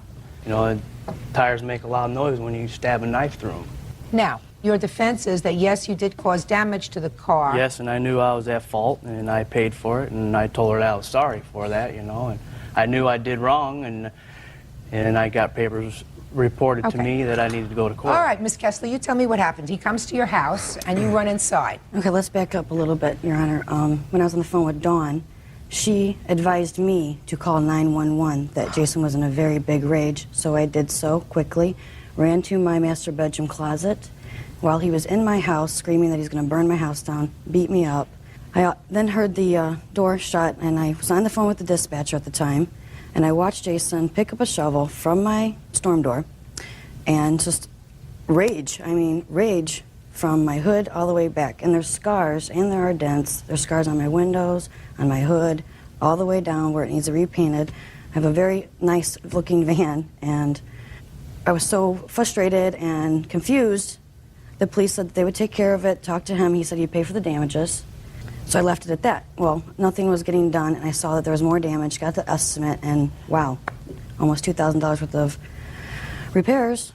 Tell me about him fixing the taillight. I had a friend over. Dawn called them over. He did not fix the taillight. Dawn gave the taillight to a friend of mine in the yard. So he purchased a taillight? Right. And then I had to pay somebody to put it on for me. You have photographs of the car?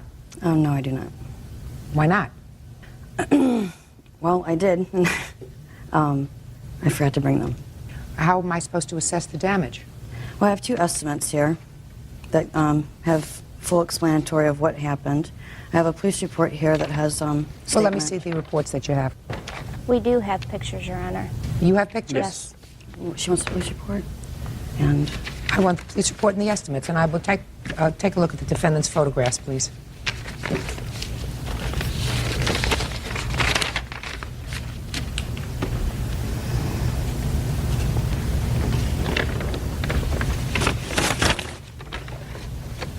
Now, Dawn, you did not witness this, is that right? Yes, I did. You said you were in the house. Yes, I witnessed it through my bay window, which her van, she has pads that that come up into the side of my yard, which is right in front of my bay window, and I witnessed the whole thing. Now you're showing me these photographs, sir. And if those were created by a shovel, they'd be a lot It would bigger have done than that. a lot more damage than that. This one certainly looks as if it's an absolutely fresh scratch with a dent. Want to take a look at that on the hood? Right. He never went to the front of the vehicle. He Yeah. stayed at the end. When the police came, the shovel was still by the tail light, halfway in the yard and on the sidewalk. He hit the tail light, dropped the shovel, and he proceeded to leave. You're also presenting a bill here that talks about front lamps, front bumper. He hit my van about 22 times. Well, if he hit your van about 22 times, then you should have, clearly, some evidence to demonstrate that. Certainly this caused substantial damage. Right, that was at the end of his rage. This is not damage. That's what your van looks like now, right? Right. There's scars all the way up and down. The but window's scarred. You don't see that here. What you're saying is those scrapes and dents were not caused by a shovel. Right. Well, if you pick up a shovel and you cause this kind of damage, you see more than just a scrape. Right. Doesn't that seem logical to you? Seems logical to me. Especially with the anger that he had in him to do little dents like that. I mean, how much did it cost you, Miss Kessler, to have the tail light fixed? I paid a gentleman $10, a friend of mine, just to install it for me. Miss Kessler, why is it that you felt it necessary to tell Dawn about your cousin's Labor Day foray? I didn't call her purposely for that. Dennis called in on call waiting while I was on the phone with Dawn, and then he told me this information. I popped back over on Dawn and said, well, that was Dennis. And she said, what's going on?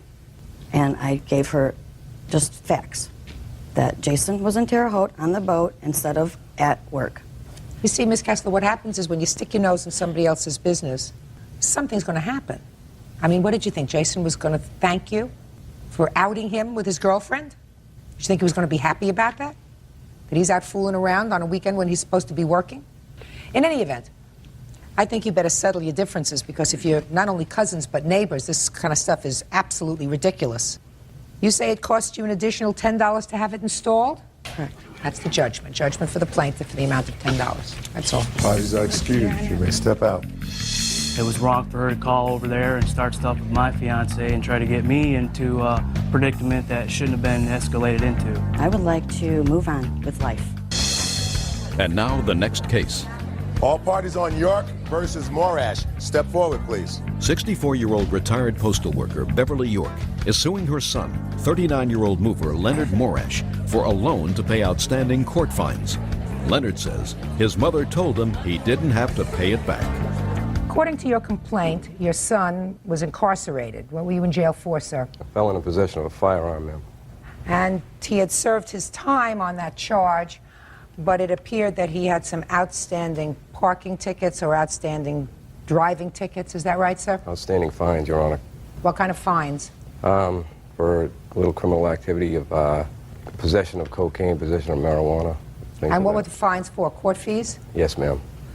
That you hadn't paid? Correct. And how long? Several years. Not terribly responsible. So that you were contacted in order to find out if you would put up the money to pay those fines so that he could get out of jail. Correct. You agreed to do that, according to you. You made a loan to him. $705. $705. He got out of jail, didn't pay you. Correct. Who contacted you? At first, my son contacted me. From prison? From prison. And he asked if I would loan him the money. And he has made several loans in the past that he has never paid me back. And this time I said no. And then he called later on from his counselor's office, and he wanted me to speak with his counselor. And his counselor advised me that he had changed and thought that it would be a good idea if I helped him out. How long were you in jail, sir? I was in there for about 3 years. You were anxious to get out? Yes, ma'am, I was. How long would you have had to remain in jail if your mother hadn't paid the fines? It might have been like 6 months. So you were looking at another 6 months? Correct. Now, you did call your mother initially. After she finished speaking with your counselor, you spoke to her. Is that right? Yeah, she was a little leery of doing it in the first place. And what did you tell her? I said that I would come back to live with her and be with my son. Your mother has legal custody of your Yes, son. she does at this point in time. Well, she has for a long time, I assume. Correct. I've been in and out of his life. How long have you had legal custody of your grandson? Since he was a year and a half old. That's you, right? Yes. You like living with your grandma? Yes, I do. Treats you good? Mm-hmm. By the way, do you want to be in here or would you like to wait outside? How do you feel about it? I'll stay in here. You sure? Mm-hmm. Okay. So you told your mother that you would come back to live with her. Yes, I did. Did you go back to live with her? No, I'm residing in Concord now. I have a good job there and a beautiful apartment, and I'm with my wife. And she doesn't like the fact that I'm with my wife. But she had told me prior to that I did not have to pay her back as long as I was with my son. Came Well, back when into did his she life. tell you? Okay, so let's go back. When did she tell you that you didn't have to pay her back? During a visit at the halfway house that I was in, after getting out so I could get back into society and conform and just do the right things. And she had visited me with my son, and it wasn't about the money issue. It was about me being back into my son's life and him having a father, and which I always tried to do. My mother's very controlling and overbearing at times. She can't control you while you're in prison, sir. What did she say to forgive this loan? She said to me, it's not about the money, Lenny. I just want you to come back into your son's life and take care of him, have responsibility for him. And I've always wanted to do that, but I have my crosses that I bear. I've made mistakes in my life. all Okay, right? so what did she... I just want to carry on. So what was the arrangement? The arrangement was that you would come back to live with her, Correct. be in your son's life, Mhm. and if you did that, she would forgive the loan. Right, and not go Just a back to second. Hold on. Did you go back to live with her? No, I did not, ma'am. Well, if you did not go back to live with her, sir, you still owe her the money. Now, you were married at that time? I've been married for 3 years. So instead of going and living with your mother, you went back to your wife. Correct. Well, do you think that you breached the agreement with your mother? No, I don't, because I believe she had said that I didn't have to pay her. She said you didn't She- have she to pay her forgave the if loan. what?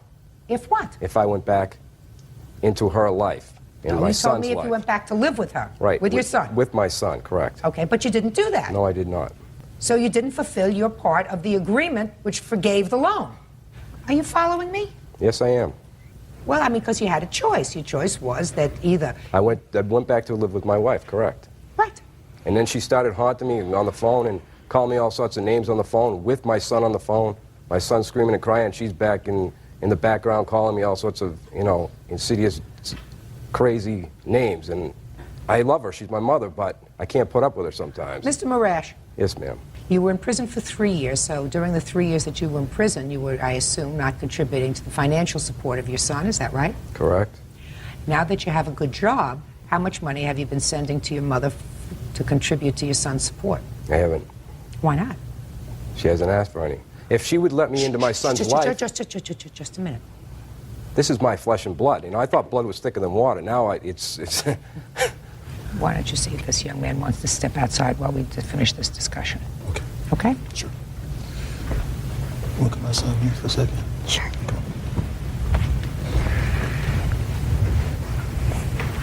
How you doing? Fine. Come on. Go like this way. Okay. Your grandson is what, 11? He's 10. He's 10. I assume that the reason that you have legal custody of your grandson is because not only was his father incapable of taking care of him, but his mother as well. Correct. Is his mother alive? Yes, Your Honor. Does she have any contact with him? No, she does not. You should not wait for her to say, I need some money for him. She's been managing without you for 9 years. You should say, now I have a good job and I want to become an active member of society and fulfill my responsibilities. So for my good job, I'm going to send you $100 a week, $200 a week. I'm going to try to make up for what I haven't sent you over 9 years. Instead, you continue to bleed her. You should bless her every day. She took over your responsibility for 9 years. I mean, you may be angry. You may think my mother's controlling. She sets the times that I can see my son. She wants me to only see him at her house. All of those things. Does that sound familiar to you? something like that. I would too. She's right to say to you, you'll see him on my terms until I'm sure that you're going to be a positive influence in his life. You're not going to be here today and gone tomorrow.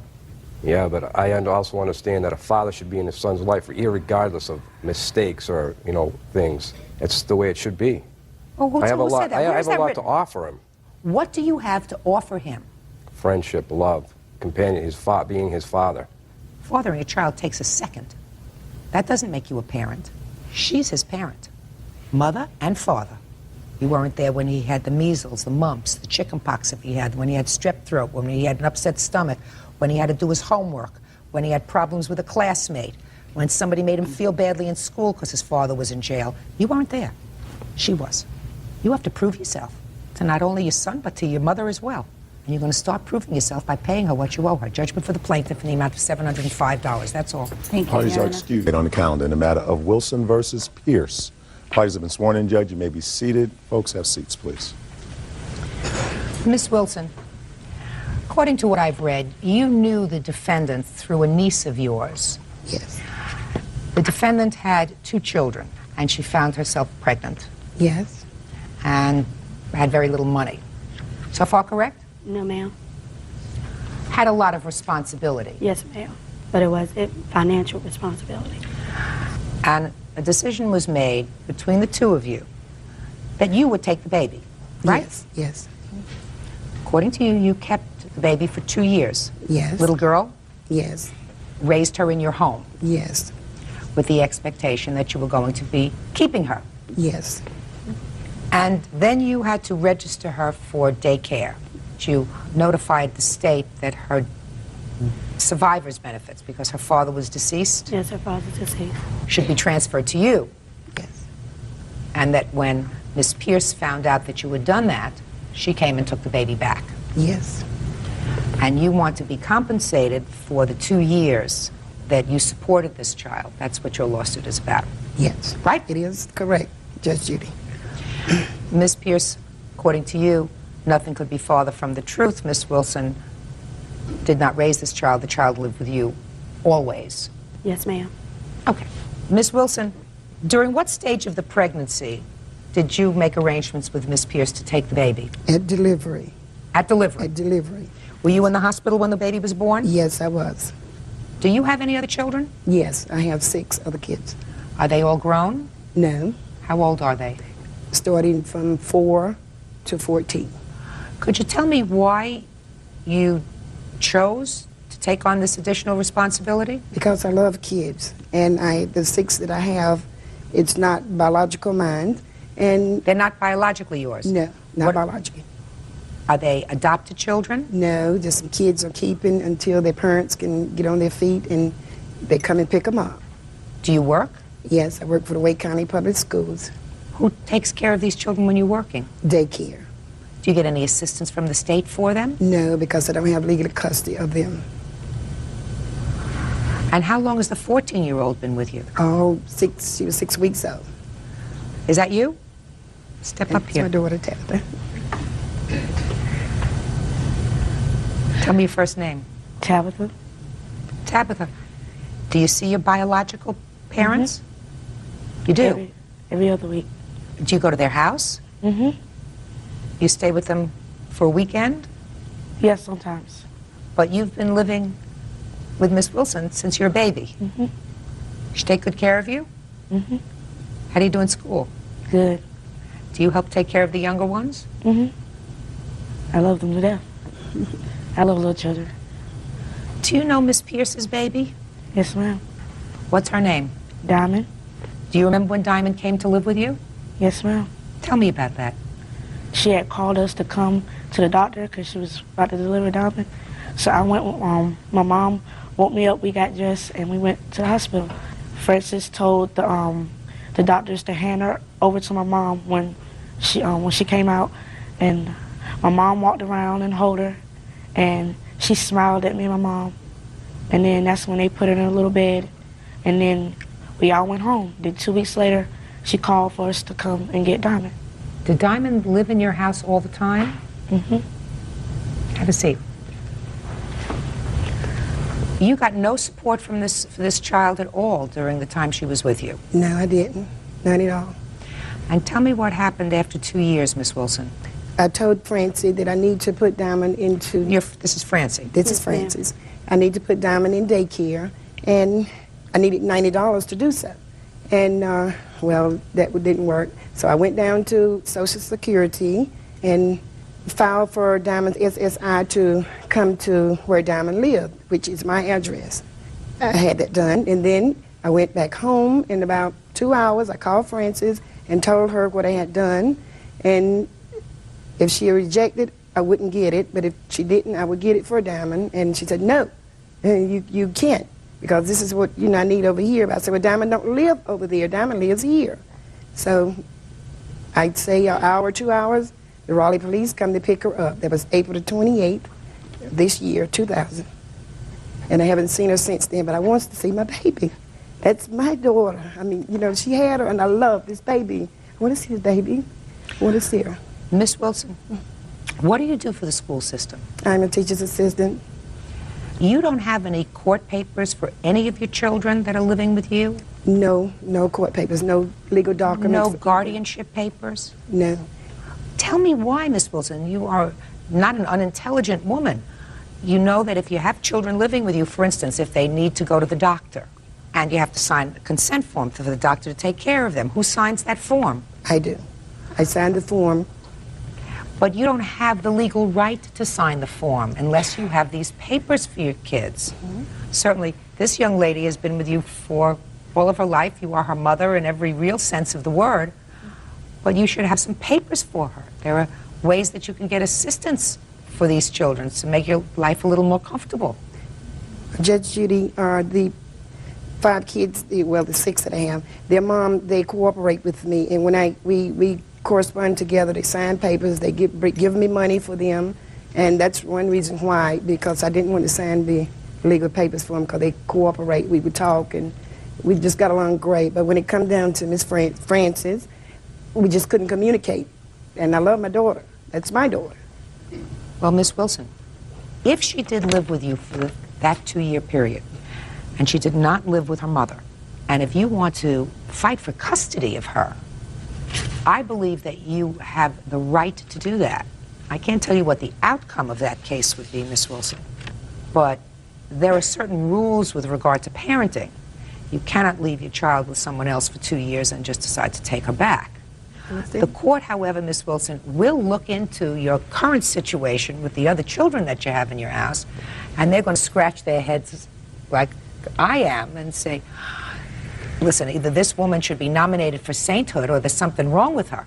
I have a feeling it's the former rather than the latter, because it seems that you have a working relationship that most courts can't work out for at least 14 years with regard to having a nice relationship with your biological parents, but knowing that you have a secure, stable home with you. Judge Judy continues in a moment.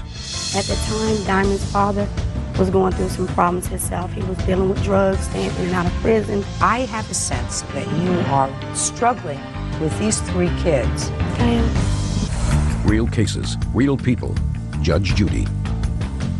Shirley Wilson is suing former friend, 27-year-old Frances Pierce, for the cost of caring for Frances' baby. All right, Miss Pierce, let's hear your side of the story. Yes, ma'am. I was introduced to Miss Wilson. I was 6.5 months pregnant. At the time, Diamond's father was going through some problems himself. He was dealing with drugs, staying in and out of prison. And at that time, I just moved. I was going through a lot of stress. I found out I was pregnant. I didn't go get any prenatal care until I was 6.5 months pregnant, because I didn't want to realize that I was actually having another child. Just getting myself back on my feet, getting in good, doing good. I said, I don't really want to have this baby. I don't want to abort, okay? I want to find another situation. We sat down, we talked. She'd come to my house. I would go visit her. We talked about maybe giving up for an adoption. I said, well, okay, right now, in the situation I'm in, I can't deal with her father. I know I'm not going to get any help. I'm just getting off of assistance, and my goal is to keep going. I don't want assistance anymore. Okay, but you had already talked to Miss Wilson with the idea that she would adopt your baby. Yes, ma'am. But okay. She knew, yes. Okay, go ahead. Okay, then when Miss Wilson came up, that's true, her and the daughter came up and Diamond was born. She did hail Diamond. They talked or whatever. After that, I did not see Miss Wilson anymore till Diamond was like maybe 3.5 weeks old. She did not keep Diamond. Diamond went with Felicia Wilson and her mother. Social service paid them to keep them, because at that time I was working at Winn-Dixie and I was cleaning buildings at night. What happened after 3 weeks, Miss Pierce? I went to work. I went back to work. And started who back took working. Diamond after 3 weeks? She stayed in my home, but Felicia Wilson and her mother Social service paid them to keep her while I worked. Well, tell me under what circumstances she started to stay with Miss Wilson. Miss Wilson came by and said her school donated a whole bunch of clothes and stuff for Diamond, brand new clothes. She said, Francis, I understand the situation you're in. She said, we'll sit down and talk about it. Right now it's probably not the right time to talk about it. She said, but I will agree to let Diamond stay in my home if you need it. I said, well, right now I don't really need her to stay overnight. I just need help with daycare until they will approve me to get it, because at that time my assistance was ran out. I wouldn't even be able to apply for any more.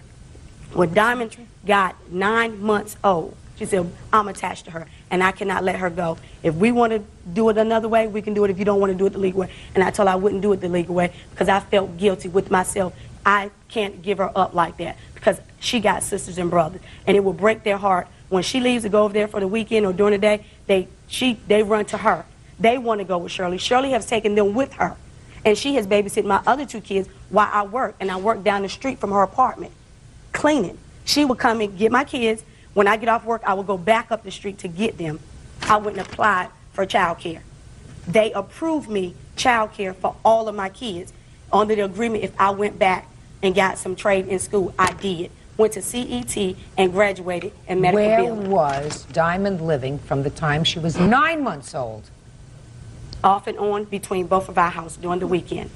She stayed with me during the week. You don't mean during the weekend? During the week, Diamond stayed in my home. If she wasn't there babysitting with them, she stayed because Ms. Wilson worked at school. She's a janitor at Wake County.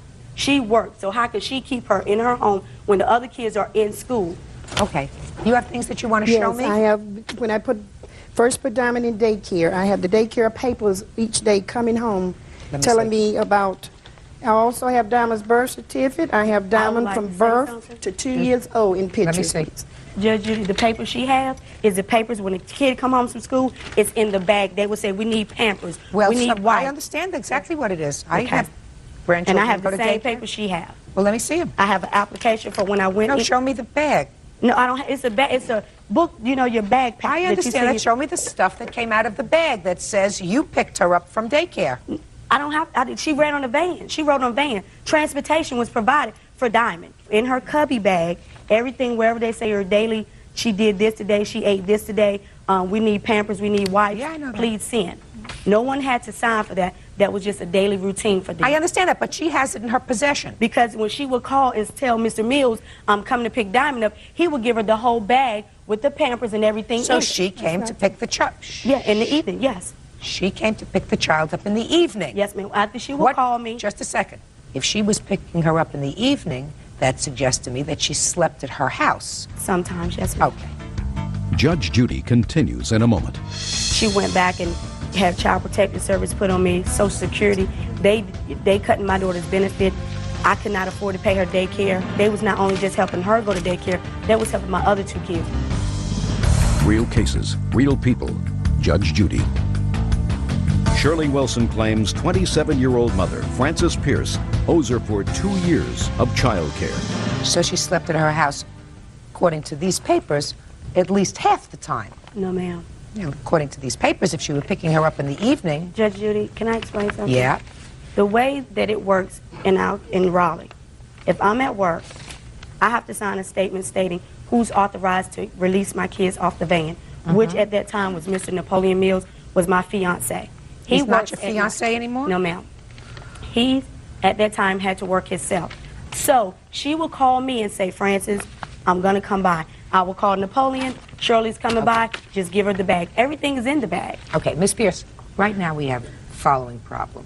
We have a problem with Miss Wilson and your daughter Diamond, who were clearly attached to each other, not seeing each other since April 28th. For whatever reason, for whatever anger you may have with each other. None. I don't have any anger towards her. Great. You got attached, she got attached.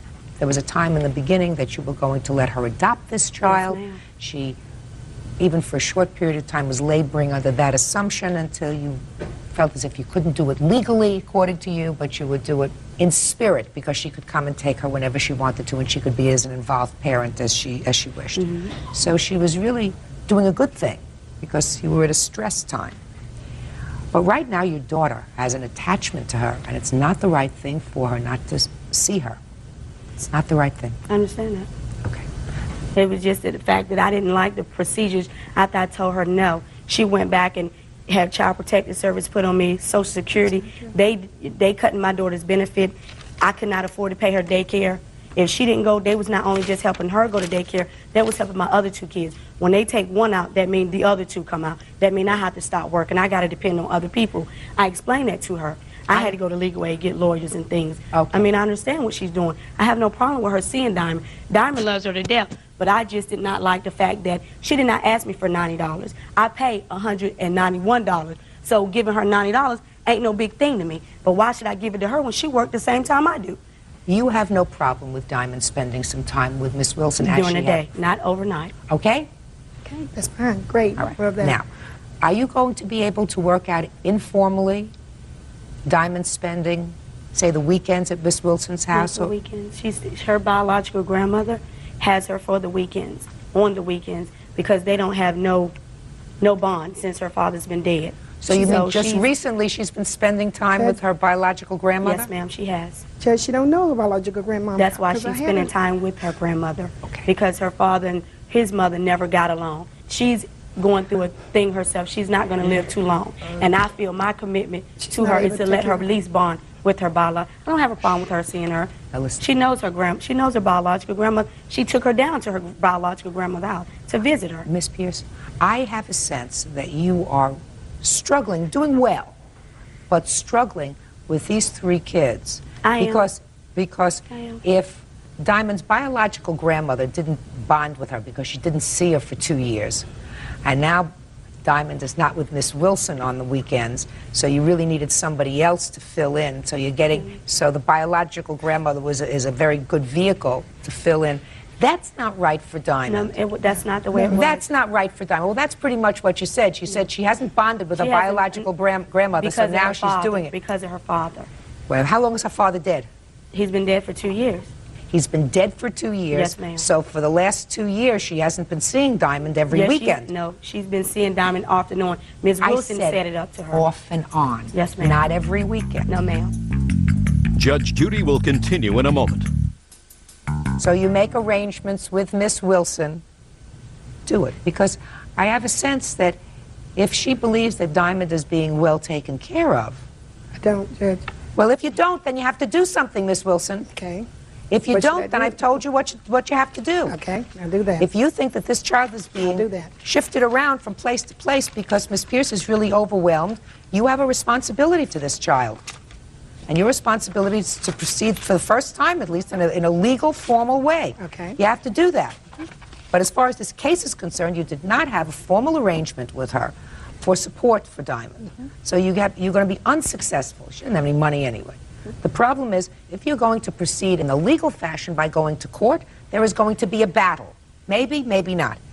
If you are not going to proceed in a formal legal way, but want to continue to see her when her mother says that you can, then you have to maintain a good relationship with her. You understand? Yes, I You have any understand very well. questions at all?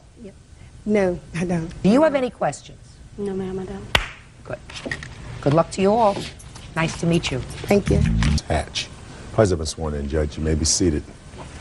You're Timothy. Yes, right? I am. Who are you? I'm his wife, Maureen. Do you have anything to do with this case? Yes, I do.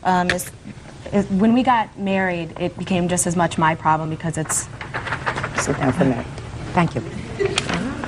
Mr. Crapo, according to the complaint that you filed, you and the defendant had a long-term relationship. Yes. There came a point when you separated. When was that?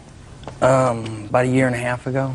And at the time you separated, according to you, you agreed to allow the defendant to charge a dresser for Yes, her I bedroom did.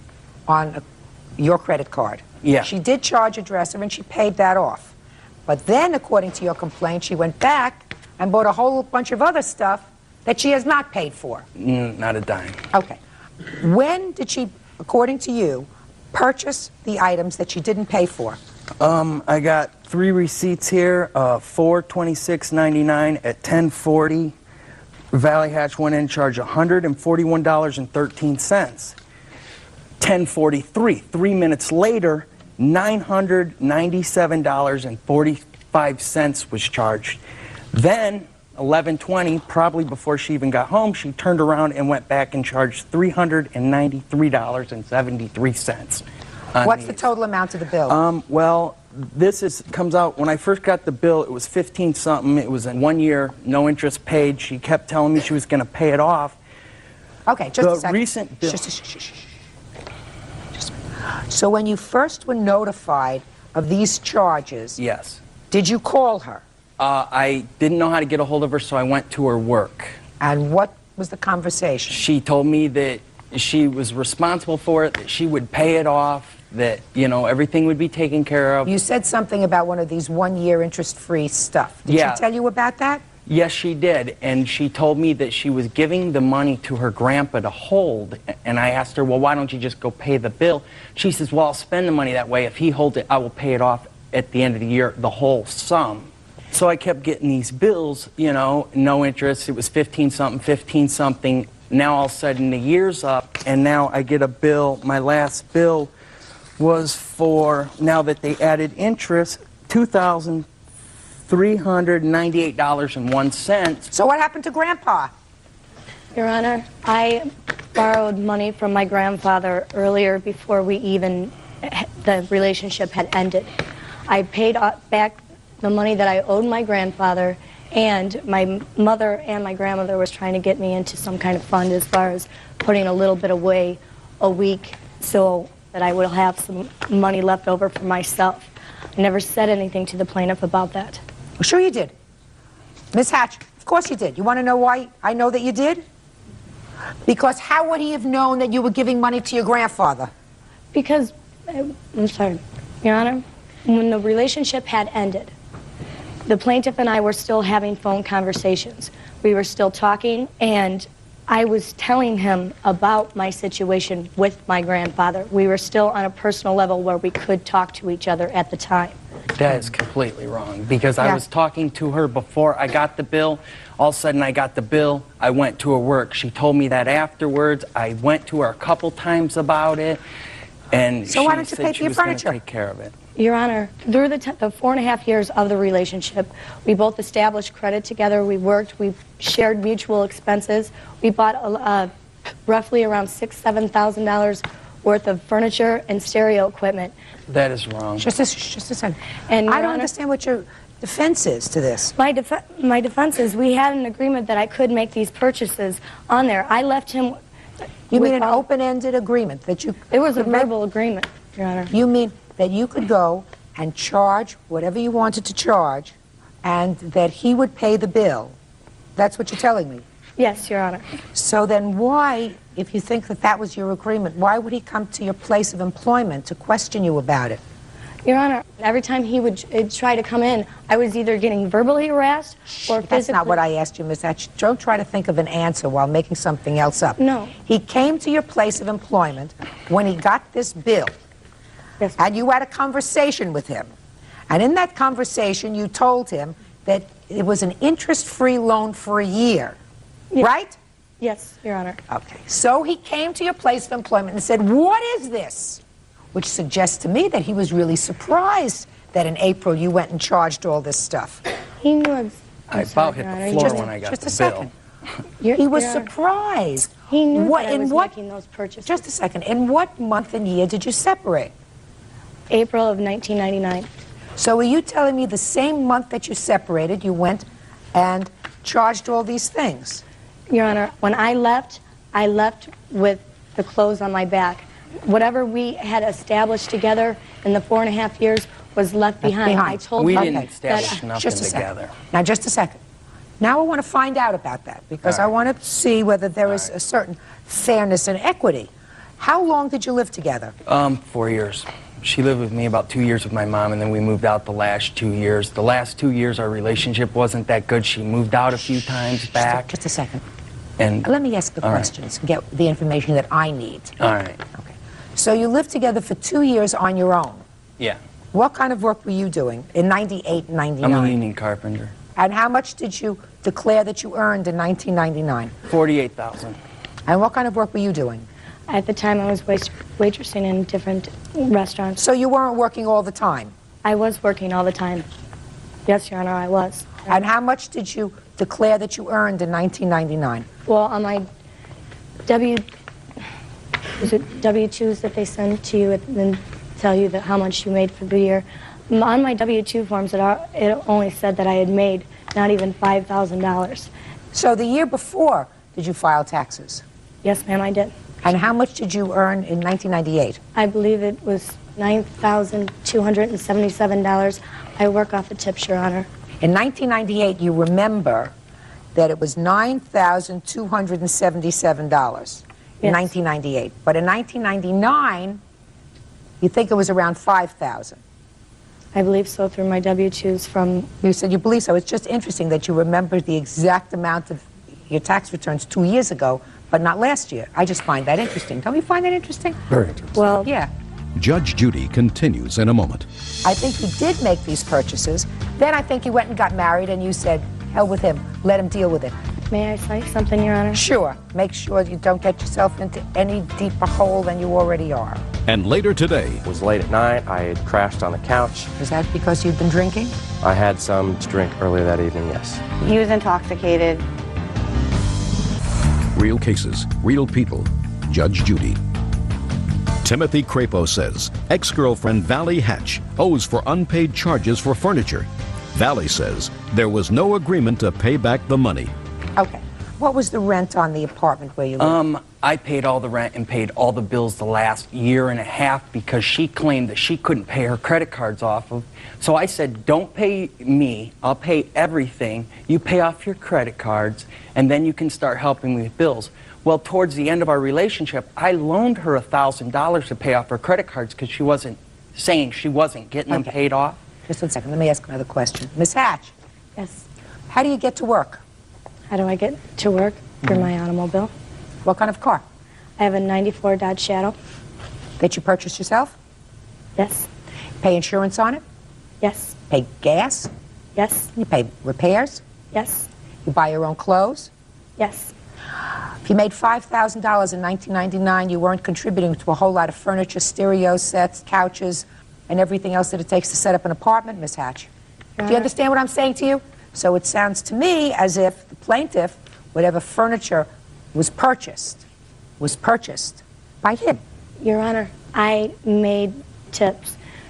So the money that I come home with, that was the money that I pay all my car expenses, my rent, everything with. You didn't pay rent. She didn't pay rent. You didn't pay rent when you were living with him. He was earning $50,000 a year. You were a waitress. She He was bought not. nothing. You were not paying rent. Your Honor, he did take care of the rent. Yes, he did. I never said that Electric, he didn't. food, everything. Your Honor, I Everything. shared expenses with him. No, you with took care of food. yourself. Miss Hatch, your defense was that you walked out of the relationship with nothing, and you each contributed half of those items that were in the house. So as a result of that, the plaintiff said to you, go and charge furniture and I'll pay for it. Well, that sounded as if it might be plausible, except I don't believe you. I don't believe that that's how it happened. I believe that he told you you could make a limited purchase. You did make a limited purchase. You did pay off that limited purchase that you made, and then you said, I need a few more things. I'll go and take care of it. Then let me tell you what I think happened. I think you did make these purchases, and then I think you went and got married. That's what I feel happened. Then I think you went and got married, and you said, hell with him. Let him deal with it. Because, oh, yes. That's what happened. Because I see no other reason for him, if you had an agreement to pay for furniture for you, for him to have come to your place of employment, which you acknowledge that he did, to question you about this bill, which you acknowledge that he did, because at that conversation you told him it's an interest-free loan for a year.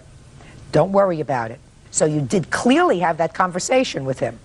May I say something, Your Honor? Sure. Make sure you don't get yourself into any deeper hole than you already are. I was harassed at work. I was physically harassed at work. I have photos of being physically harassed at work. By whom? By him? No, ma'am. every time me and my wife, she wasn't my wife at the time, she was my fiance, went into Angelo's, which is a club in Maryville, she would run into my wife. She told her not to come in there, would verbally attack her.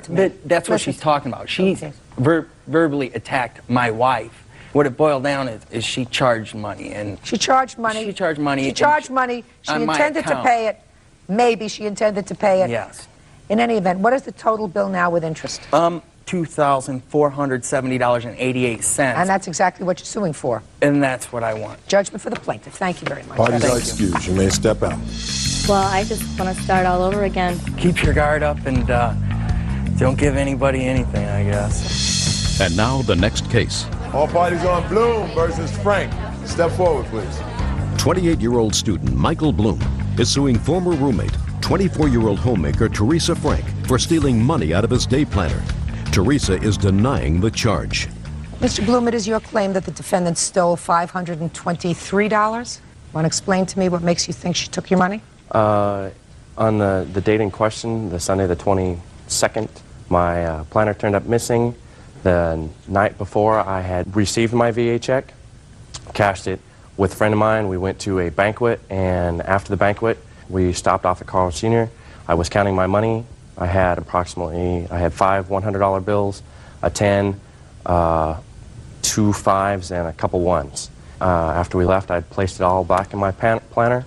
What kind of planner? It's this planner right here, Your Honor. Went back home. It was late at night. I had crashed on the couch. Hadn't been feeling good all weekend, and that's where I stayed all day Sunday until I had to take my friend's car back.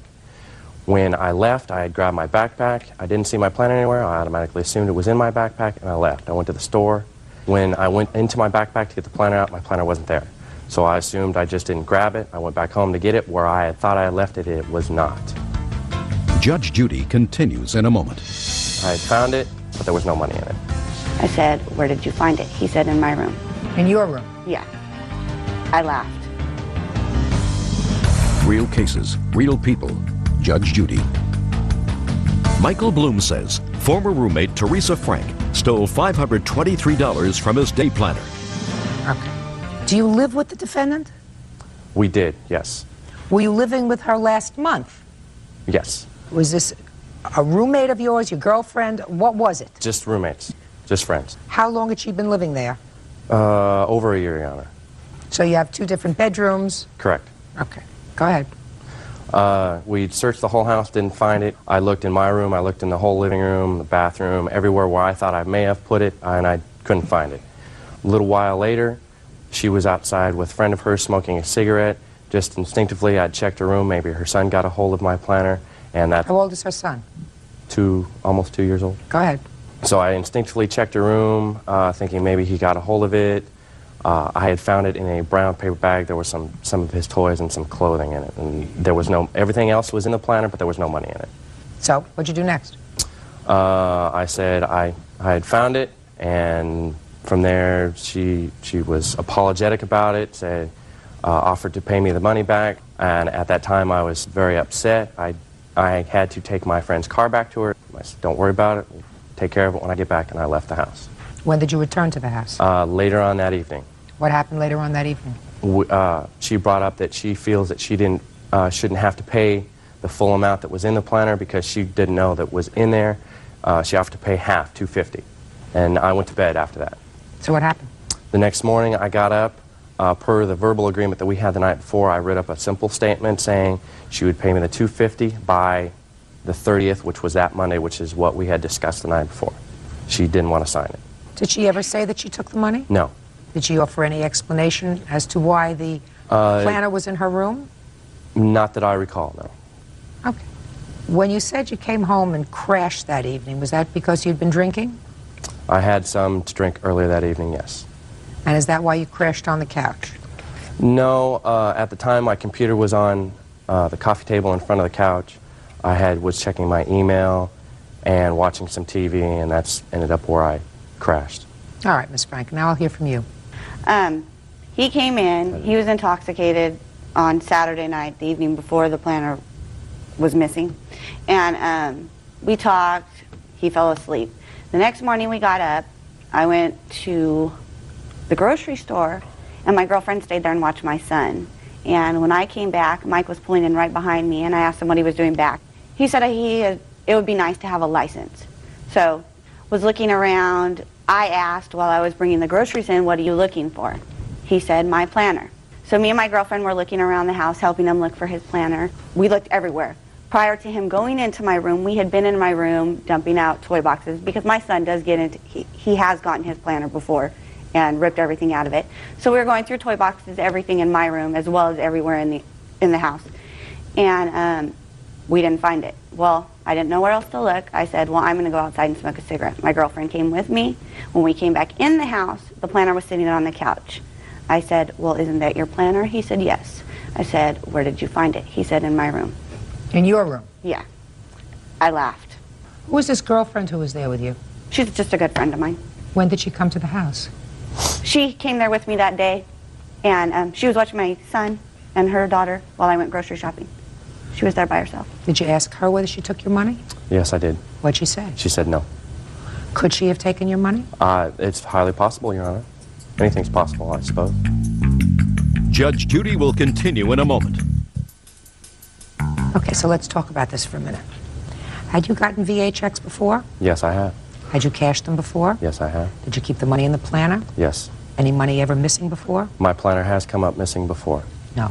Any money No, ever not missing? the money specifically, no, Your Honor. So if no money had ever been missing before in the year that she had been living with you, and if there was at least one other adult in the house, why would you assume that it was her? I didn't make no assumptions, Your Honor. I was going on the best evidence that I had at the time. Just a second. When you came home, her friend, who was also babysitting, was in the house. That is correct.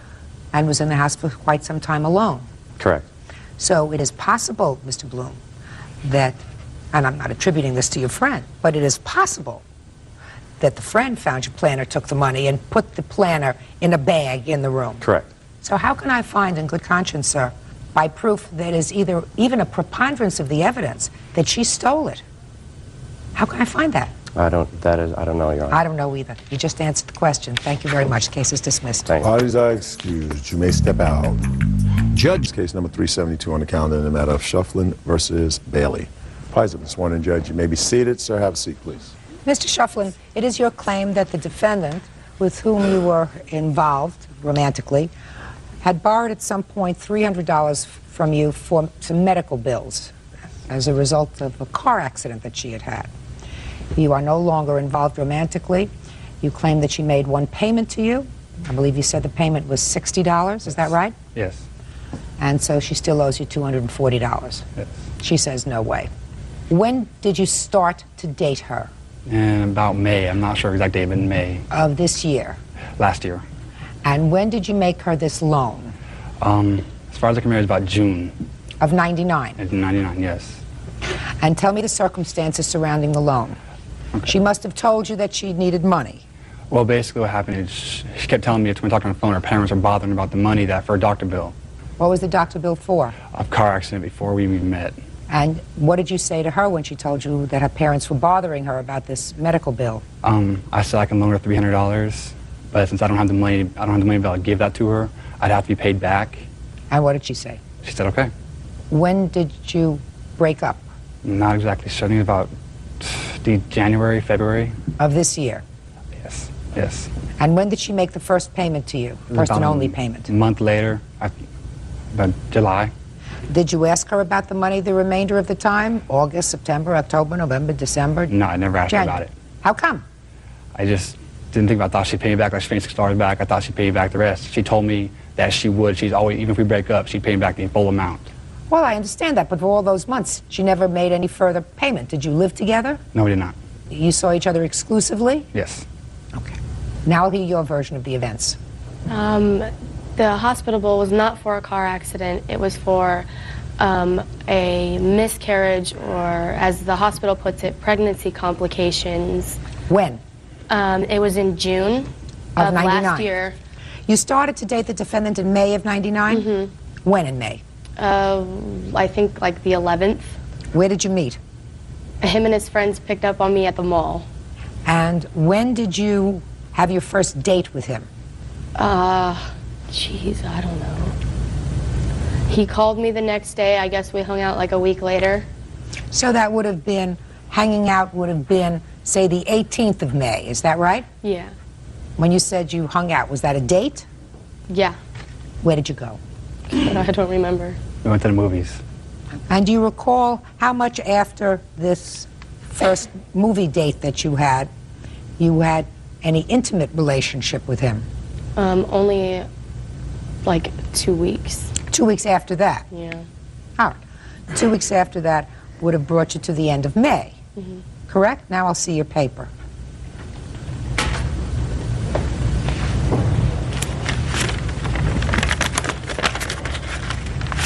It's really small, sorry.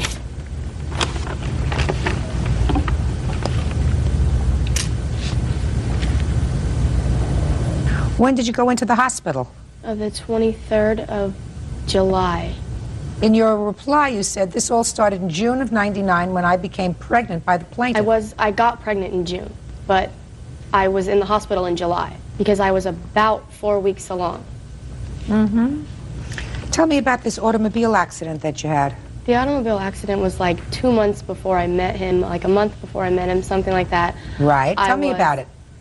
I was on my way back from a friend's house with my best friend at the time. Her mom was driving, her sister was in the car. It was 5 o'clock traffic on a Friday night. There was a guy behind us, he wasn't paying attention, and he hit us from the back. It was like nothing. Did you see a doctor? No, I did not. Okay, so you say that this $300 that he gave you was towards the medical bill for this pregnancy that you had after you met him. Yes. Is that right? Mm-hmm. Did you tell him that? Yes, he knew. So tell me what you told him. I called him one day crying because I thought that I was pregnant, and I didn't know what to do. And he said... Had you been using birth control? No. Why not? Because I was being stupid, basically. I wasn't thinking, and yes, that was wrong of me. Yes. And he said something along the lines of, well, if you are, we'll take care of it. And then I started bleeding about a week before I went into the hospital, and I ended up in the hospital at like 4:30 in the morning because I was bleeding really bad and I was cramping really bad, and my dad didn't know what was going wrong with me. And is that what you claim he gave you the $300 for? Yes, it is. And I gave him back $100, not $60. Did you show him the bills? I never saw the bills myself. Why not? I was 17 years old. My stepmom handled it. And you're 18 now, is that Yes. it? How old are you? 19. Within a couple of weeks after you met, you claimed that you were pregnant by the plaintiff. Yes. Did you have any other boyfriends before the plaintiff? Yes, I have had boyfriends. Did you have any intimate relations with anyone else before the defendant? No. No? Not until, well, it was 2 years prior. And it was one time. I mean, there was something about him that you found irresistible? I guess. Couldn't tell you what it was, but... One of the problems that I have, sir, is that after you gave her this money, you didn't ask for it back in the 6 months that you continued to date, right? Yes. So what I want to know is, why now? I wanted it back for a long time. I just never got around to going to the courthouse and filing the suit for it. That's basically, I wanted it. It wasn't a loan at all. It was not meant to be a loan. I just never got around to the courthouse. You said it wasn't meant to be a loan? I mean a gift. Excuse me, I'm sorry. I never gave her money for a doctor bill, and she never told me that the money I gave her was for the pregnancy of the doctor bill. If it had been for that, cool. I will pay for that if You it is know for better that. than that. Miss Bailey, the problem that I have is that you say you paid some of this money back. I did. Why? Why? Because he was like getting a new job, and he was kind of in between jobs, I think, at the time, and he had just bought a car. And there was this thing that he really, really wanted to get for the car, and I happened to have just gotten paid, so I gave him the money. And the only reason why we're standing here today is because he's mad because he cheated on me and I broke up with him. Now, you say that this money was used for complications as a result of pregnancy. Yes. That doesn't necessarily mean it wasn't a gift. Just because you had a medical bill doesn't mean that he obligated himself to pay it. It's his baby. He should have to pay half of it. That's not written anywhere, madam. Where's that written? You're telling me that if this happened to you, you wouldn't think that... This wouldn't happen to me, madam. I'm smarter than that. We're not talking about things that are moral. We're talking about things that are legal. You see, if two people are not married, there is no presumption that this child is his child. None whatsoever.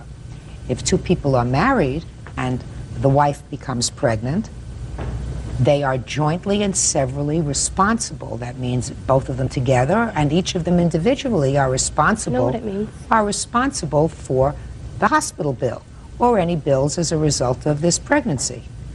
But when two people are not married and they choose to have sex, unprotected sex, the woman, unfortunately, is usually the one that gets stuck if there's a complication. But there is nothing in the law that says he is responsible to pay for half of anything until he has adjudicated the father of a child. And that doesn't happen until after a baby is born, and they can do blood tests, but not before. That's the law. Now, that may be unfair to women, but that's the law. So you have to give them back, and I will give you credit for the $100. You say it was $100, you say it was $60, Mr. Schleffen, it's not such a big deal. Judgment for the plaintiff in the amount of $200. That's all. Thank you. Parties are excused. You may step out. Don't ever date this boy. Ever. Don't date her? And now the next case. All parties on Chavez versus Johnson. Step forward. 43-year-old construction worker Chris Chavez is suing former landlord, 43-year-old dance instructor Christy Johnson, for the return of a security deposit and rent after she evicted him without notice. Christy says Chris was constantly drunk. Mr. Chavez, you rented a room from the defendant, Yes, Your Honor. and according to you, she unceremoniously told you you had to leave after several weeks. Yes. And you are suing her for the return of your security deposit Correct. and any prorated rent. Correct. Okay? Yes. And she said she was forced for safety reasons to have you evicted immediately, and that she's not returning your security deposit because there was damage to the room. That's what this case is about, right? Mostly. That's good enough for me. Mostly is good enough for me. Okay. How much was your security deposit? The security deposit was $294.50. And the rent? $350. When did you move in? On August 8th, And when were you told to leave? August 27th, I believe it was. Not real accurate of the date when I left. I was too afraid, and a lot was going on. Okay. Is it correct that he left on the 27th, that you told him to leave on the 27th? I gave Chris notice in writing. First, I gave him a letter on the 23rd trying to work out the problems that were going on. And I think it was a day or two later I gave him a notice in writing and asking him to leave by Saturday, which I think is the 27th. 27th. So then you owe him some money for rent. No, I do not, Your Honor. Yes, you do. Your Honor? Yes. He paid rent through the end of the month. Yes. And he left of his own free will. You told him to leave by Saturday. That's what you just told me. Yes.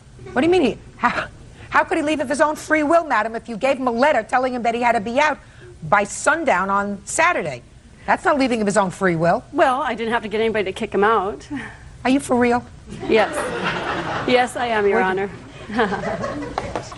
Now, let's talk about his security deposit. What was wrong with the apartment? He had left all his stuff there, and that is because he got in a car accident while being drunk. What was wrong with his room that you did not return his security deposit? I had to spend my time packing up his things, cleaning the room.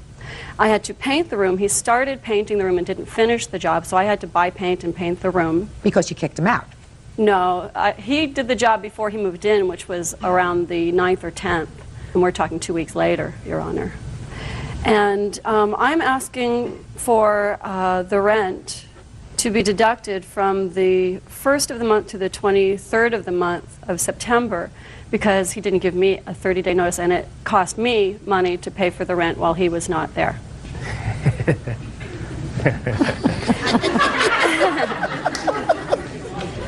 Get real. Real cases, real people. Judge Judy. Chris Chavez claims former landlord Christy Johnson evicted him without notice. Christy says Chris was constantly drunk around her children. Go ahead. I have a letter here that I gave him on the 23rd of August that outlines the fact that he had been Can I see the letter, please? Sure.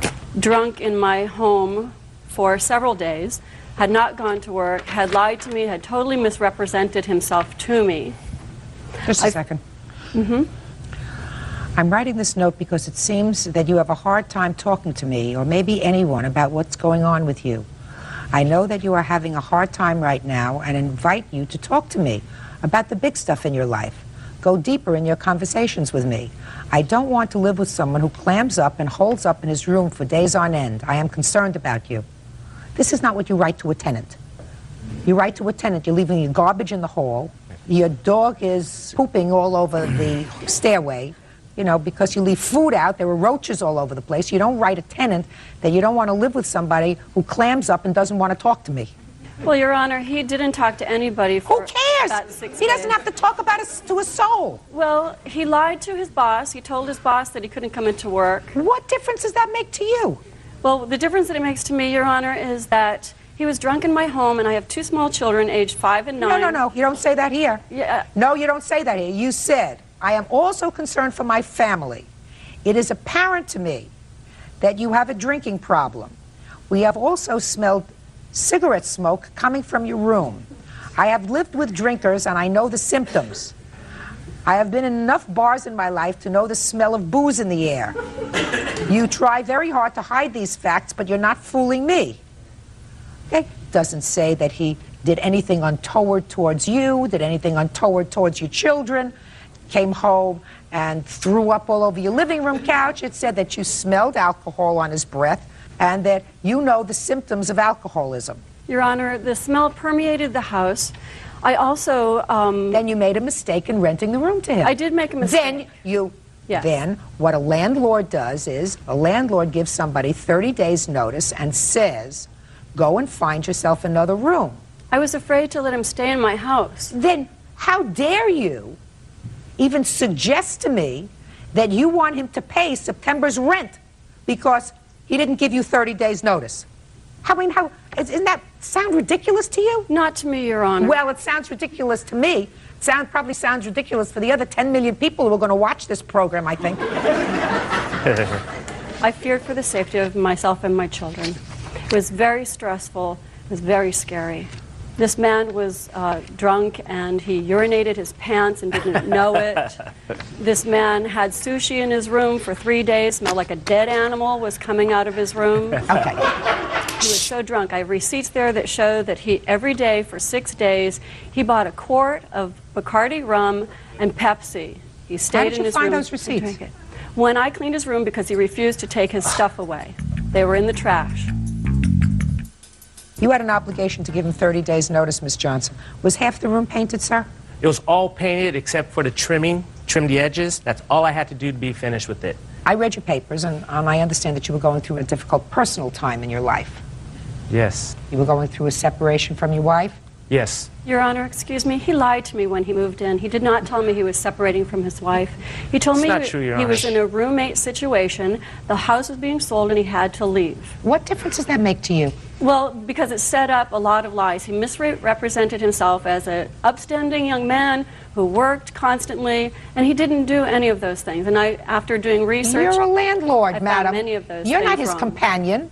No. You're not his therapist. No. If he wants to tell you that he's living with 6 monkeys, that's his business. He doesn't have to tell you that he's separated from his wife. That information he doesn't have to share with you at all. No, he didn't, Your Honor. Right. He does. Honor, You're prior to absolutely right. moving out- But my question is, Mr. Shevins, did you drink a little too much during that period of time? No, I don't think so. I wouldn't drive. I just stayed in my room, worked on computer. Is what you're telling me is you knew enough that you had had too much to drink to drive your car? Exactly. I did not drive my vehicle. Your Honor, that's a lie. He drove his car while he was drunk. He got in a car accident. He told me while he was drunk. Has nothing to do. He's not your boyfriend, madam. No, he is He's not not my your boyfriend. He's a tenant. But he's dangerous, and he was in my home. He did not do anything dangerous in your home. He was bumping into walls. Oh, Miss Johnson. In my home. Yeah, I would suggest that you not rent to anybody else. I am not, Your Honor. Good. It's the most ridiculous thing I ever heard. You throw him out and you want him to pay the next month's rent because he didn't give you 30 days notice. And I'm issuing a judgment for the plaintiff in the amount of $350.50. That's all. Parties are excused. Parties have been sworn in. Judge, you may be seated. You folks have a seat, please. All right, Mr. Ahrens, it is your claim that Mr. Payton assaulted you. Correct. There is sort of a companion case here that I will address either during this case or at some point immediately after involving a Mr. Spear. Is that you? That's correct. And you weren't actually there during the course of this whole event, but you allege your car got damaged by Mr. errands while he was drunk. When did this assault take place, sir? The assault itself occurred at 3 o'clock in the morning. I was with my friends. I need a date, sir. December 18th. At 3 in the morning. 12/18/04. Correct. Where were you? I was in the parking lot of the Hilton Hotel, located in Corvallis, Oregon. What were you doing there? My friend had a party right next door. It was his birthday party. And what time had you arrived at the party? 10 o'clock. How many people were there? Roughly 8. A lot of drinking. Yes, we were all over 21. I didn't ask how old you were. I said there was a lot of Yes, there drinking. was a lot of drinking. What were you drinking then? I was drinking Miller Lite. Nothing other than beer. Correct. And what happens? We were outside, out front. There's a fence separating his house and the parking lot. And we were out front there. I was with my friends, Jason. Well, they're actually acquaintances. About 3 girls came out of the Hilton Hotel. At that point, we called over to them to come over and talk to us. So they came over to where we were. What did you say to them? I don't exactly remember exactly what we said, but we said, hi, what's going on tonight? What are you guys doing at the Hilton? At that point, approximately 3 to 4 men came out of the hotel and immediately came over to where we were. Mr. Payton targeted me specifically, and he started going after me. I could tell he wanted to fight. He was very aggressive towards me. Well, tell me what he did, sir. He said as soon as he came out of the hotel, he said that he saw me looking at him and saluting in a Hitler-like way. I don't know what he was talking about. Do you know what he's talking about, Mr. Payton? I know exactly what he's talking about. What is he talking about, Mr. Payton? When I walked out of the hotel, we walked over to the young ladies, and they seemed upset, so I walked over and asked him to stop, and he was on the other side of the fence, and he gave me one of those. Can I interject at this point? What were you doing at the Hilton Hotel that evening? The dorms were closed at our university, and I was staying there for a school function. Okay. What time had you started drinking that night? I'm 18 now, I didn't drink. Okay, Ben. So you're outside. And I'm speaking with my friends. It becomes a verbal altercation at that point. So I came over to the fence. So you jumped over the fence? Correct, yes. Why didn't you just go home like you were planning to go? I wasn't planning on going home that night. Well, what were you doing outside, Ben? We were just out front of his house so that we didn't wake up his friends. I don't understand that, Ben. You were outside because you were making too much noise to be inside? That would be correct, yes. At that point, I explained to him what I was doing. What did you mean you explained to him? What does that mean, I explained to him? I told him, I repeated the motion of this. I told him that's the only thing I could have possibly done at that point when he came outside. I told him that. He said, okay, that's all right. And then we shook hands. We exchanged names. We asked them what they were doing, and they said they were going to go and get beer and food.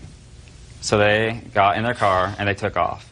They came back about 10 minutes later, maybe 15 minutes later, and we were still outside. What were you doing outside, Ben? We were just sitting on the curb. There's a curb. We were just sitting there. We were just talking amongst ourselves.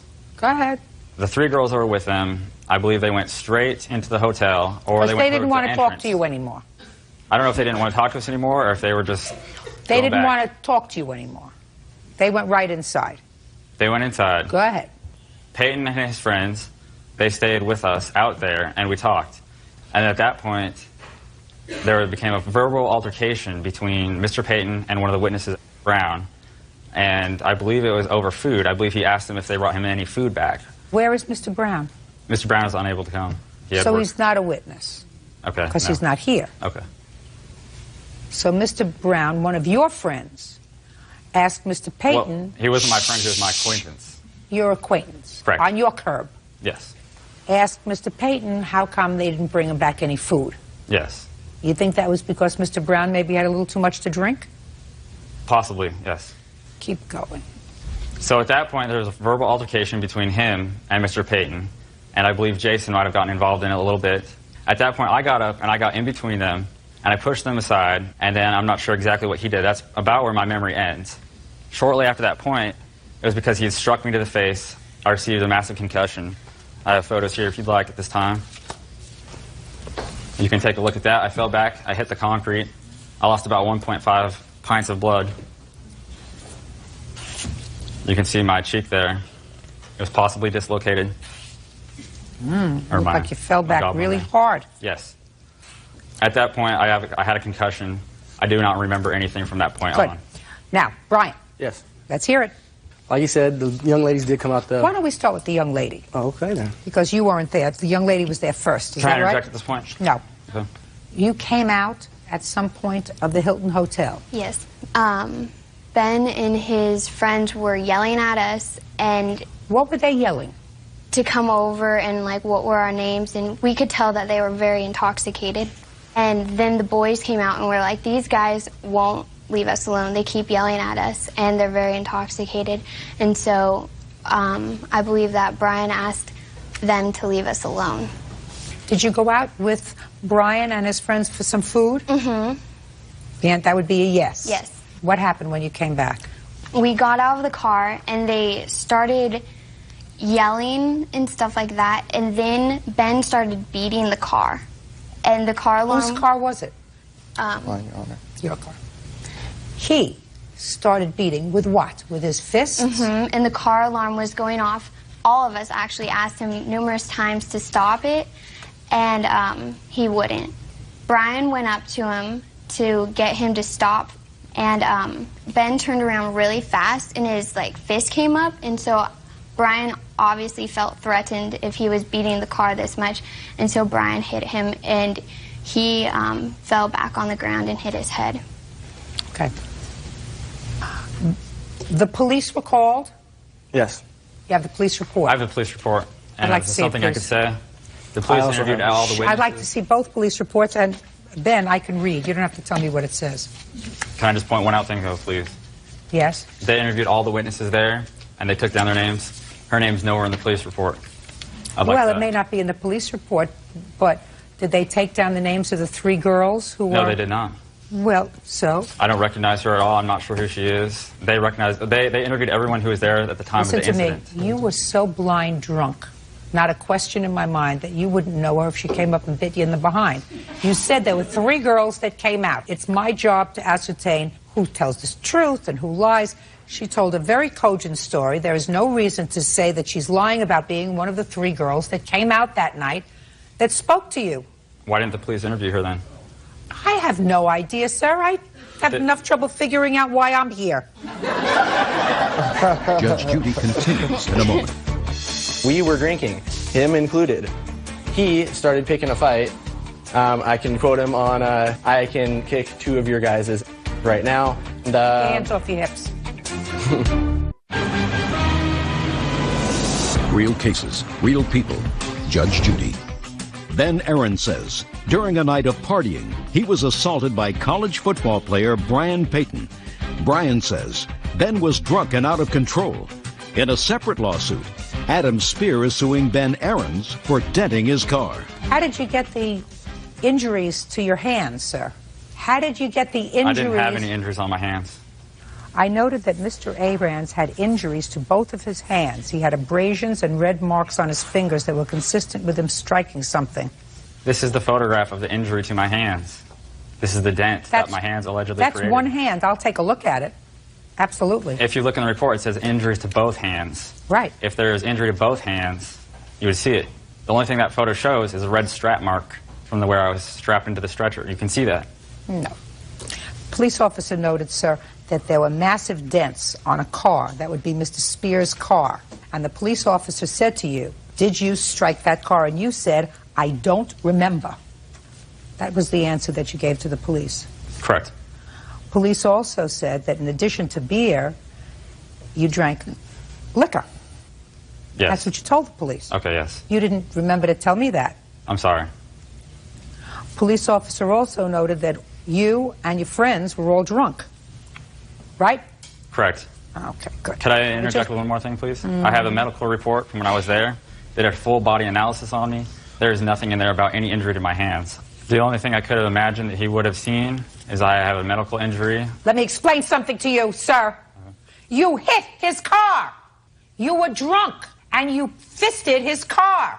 You may not remember it, but that's what you did. That's what happens when you drink too much. Ben? Allegedly, yes. That's what happens when you drink too much, sir. You act goofy and stupid. You try to pick up girls that don't want to have anything to do with you. You hang around where you shouldn't be hanging around outside.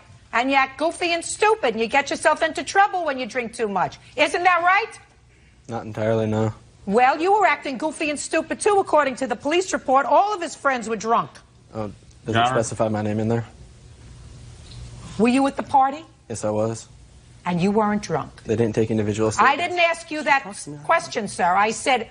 I was drinking, but I was not drunk, Your Honor. I'm here for a reason. I'm not his friend.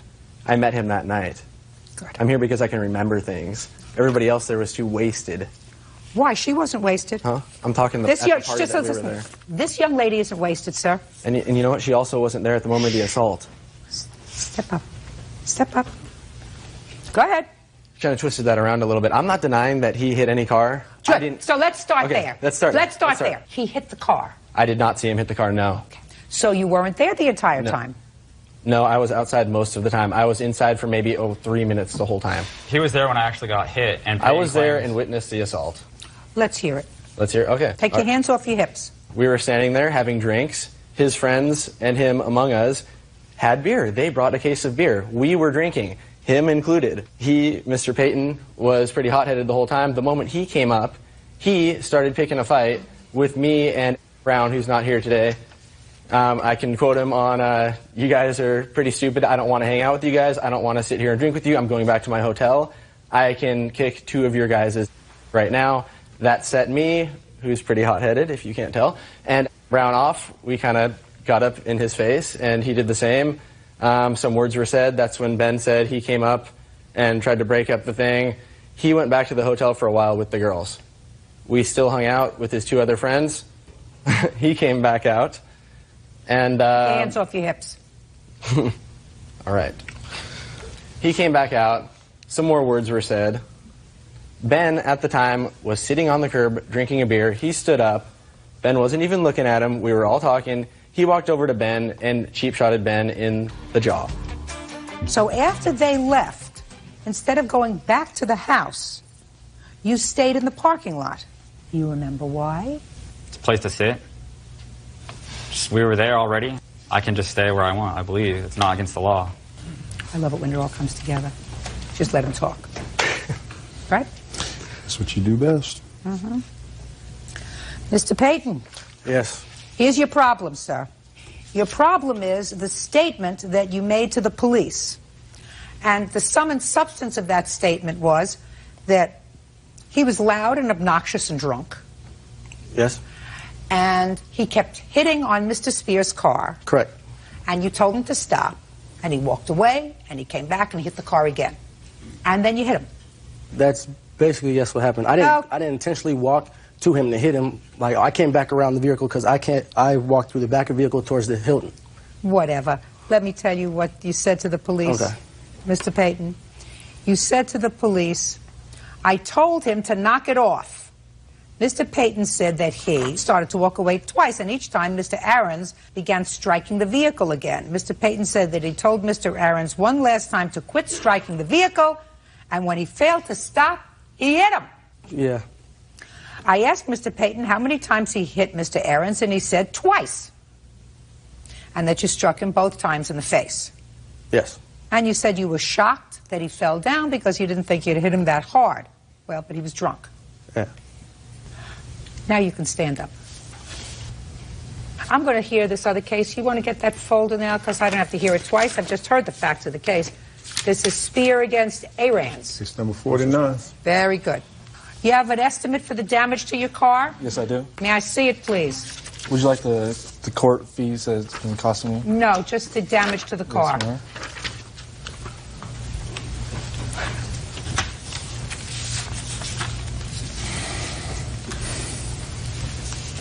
Who's Mr. Norris?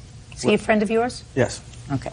Let me tell you what Mr. Norris told the police. It says in the police report, this is the interview. Mr. Norris stated that after Mr. Payton told Mr. Aarons 3 different times to stop hitting the car, he walked up and struck him in the face. Yeah, I'm not denying that I hit him. You can't do that. Brian, you can't do that. Now, do you have any unreimbursed medical bills, sir? Yes, sir. Oh, ma'am. Hand them up.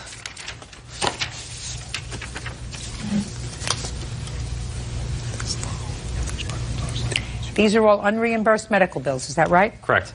You had no insurance. My insurance was denied, yes, no insurance. You go to school full time? Yes, ma'am.